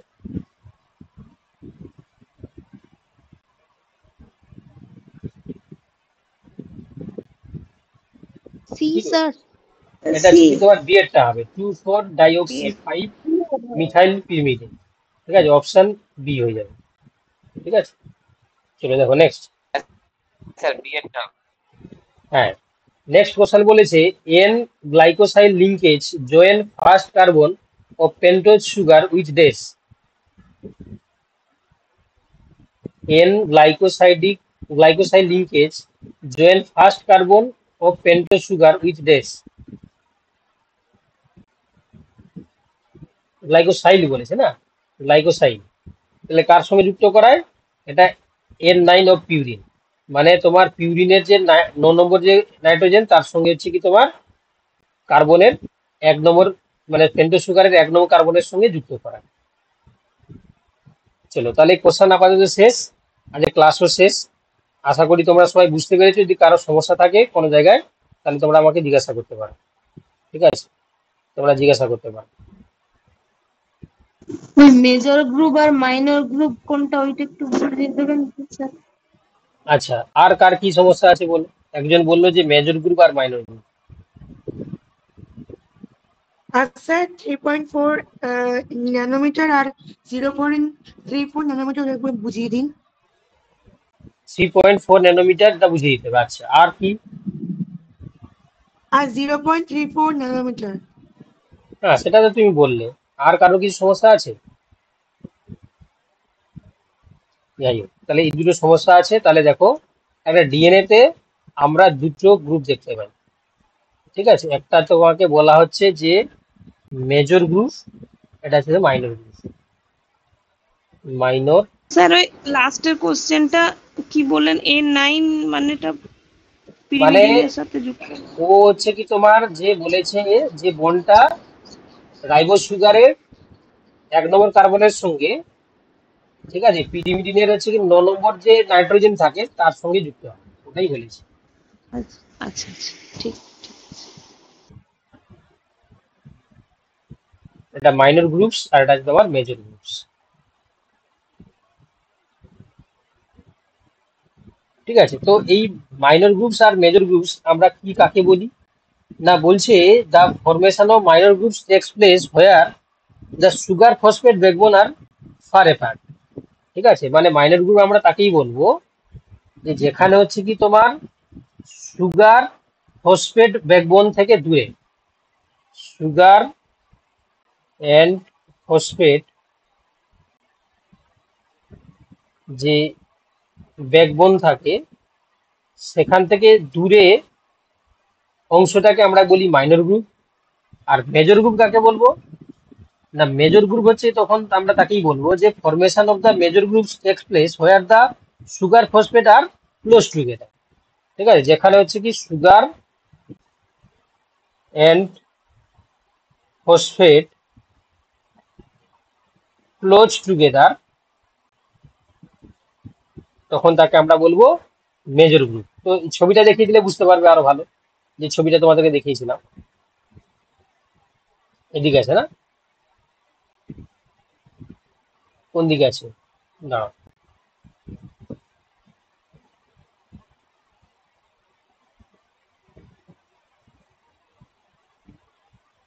দেখো ভালো করে দেখো। তাহলে এখানে দেখো এই যে মেজর গ্রুপ আর মাইনর গ্রুপ কোথায় দেখিয়েছে দেখো। না, যদি আমরা দেখি যেটা আমরা বললাম যে মাইনর গ্রুপের ক্ষেত্রে সুগার আর ফসফেট, সুগার প্লাস ফসফেট থেকে দূরের অংশটাকে। তো এখানে দেখো এই মেজর গ্রুপটাকে কেন বলেছে? না, এই জায়গাটাই বলছে যে সুগার ফসফেটটা বেশি থাকে, সুগার প্লাস ফসফেটটা কাছাকাছি থাকে বলে তাকে আমরা মেজর গ্রুপ বলছি। আর মাইনর গ্রুপটা তখনই বলবো যখন সুগার ফসফেটটা আছে কি না থেকে দূরের অংশটাকে আমরা কি বলবো, তোমার হচ্ছে কি মাইনর গ্রুপ। ঠিক আছে, তাহলে তুমি এই দুটো জিনিসই মনে রাখবে যে ইনে ডিএনএ সুগার ফসফেট যে জায়গাটাতে থাকবে বেশি, ঠিক আছে, কাছাকাছি থাকবে, সেটা হচ্ছে মেজর গ্রুপ হয়ে যাবে। আর যে জায়গা থেকে সুগার ফসফেট থেকে দূরের অংশটাকে আমরা বলবো কি মাইনর গ্রুপ। এইটুকু জানলেই তোমার কাজ হয়ে যাবে। আচ্ছা, আর একজন বলছিল যে ওই 3.4 বা এই জিনিসটাকে নিয়ে তার ডাউট হচ্ছে। ঠিক আছে, আমি যেটা ছবিটা এঁকেছিলাম সেটাই আমি বলে দিই তোমাদেরকে। তো এখানে বলেছিলাম দেখো যে একটা ডিএনএ যে হেলিক্স বা টার্ন বা লুপ তার দৈর্ঘ্যটা হচ্ছে কি তোমার 34 অ্যাংস্ট্রম। এটা যদি ন্যানোমিটারে করি তাহলে 3.4 ন্যানোমিটার। ঠিক আছে, এটা ক্লিয়ার যে এটা হেলিক্স বা টার্নের ক্ষেত্রে 34 অ্যাংস্ট্রম হয় এবং সেটা ন্যানোমিটারে করলে 3.4 ন্যানোমিটার। এবারে এই যে 3.4 অ্যাংস্ট্রম দৈর্ঘ্য বিশিষ্ট ডিএনএ তে 10 বেস পেয়ার থাকে, তাহলে প্রত্যেকটা বেস পেয়ারের মধ্যে ডিস্টেন্সটা কত হবে? তাহলে যদি 34 অ্যাংস্ট্রম হয়, সেখানে টোটাল যদি তোমার 20 বেস পেয়ার থাকে, 10 বেস পেয়ার থাকে, তাহলে প্রত্যেকটা ডিস্টেন্স কত হবে? না 34 ভাজিতক 10 সমান হচ্ছে কি তোমার 3.4 অ্যাংস্ট্রম। সেটাকে যদি আমি ন্যানোমিটারে করি 0.3 ন্যানোমিটার। বুঝতে পেরেছো তো? আবার কি না এই দুটো ডিস্টেন্স করলেছিলাম কত? 20 অ্যাংস্ট্রম। তাহলে 20 অ্যাংস্ট্রমকে যদি আমরা ন্যানোমিটারে করি তাহলে কত লিখবো? তাহলে এটাকে আমরা 10 দিয়ে ভাগ করে দেবো, তাহলে কত লিখবো? 2.0 ন্যানোমিটার। ব্যাস, এবার হিসাবটা বুঝতে পেরেছো? এবারে বুঝতে পেরেছো? হ্যাঁ স্যার। বেশ, তাহলে আজকে মোটামুটি টাইমের মধ্যেই ক্লাস শেষ হয়ে গেল, তাই না? আশা করি সবাই তোমরা বুঝতে পেরেছো ক্লাস। কতটা বুঝতে পেরেছো কালকে পরীক্ষা হলে সেটা বুঝে যাবে, তাই না? কি গো, যা সবাই হচ্ছে কি থেমে গেলে কেন বলো? হ্যাঁ স্যার। ঠিক আছে, তাহলে good night, tata, bye bye. আবার হচ্ছে কি পরে ক্লাসে দেখা হবে, ঠিক আছে?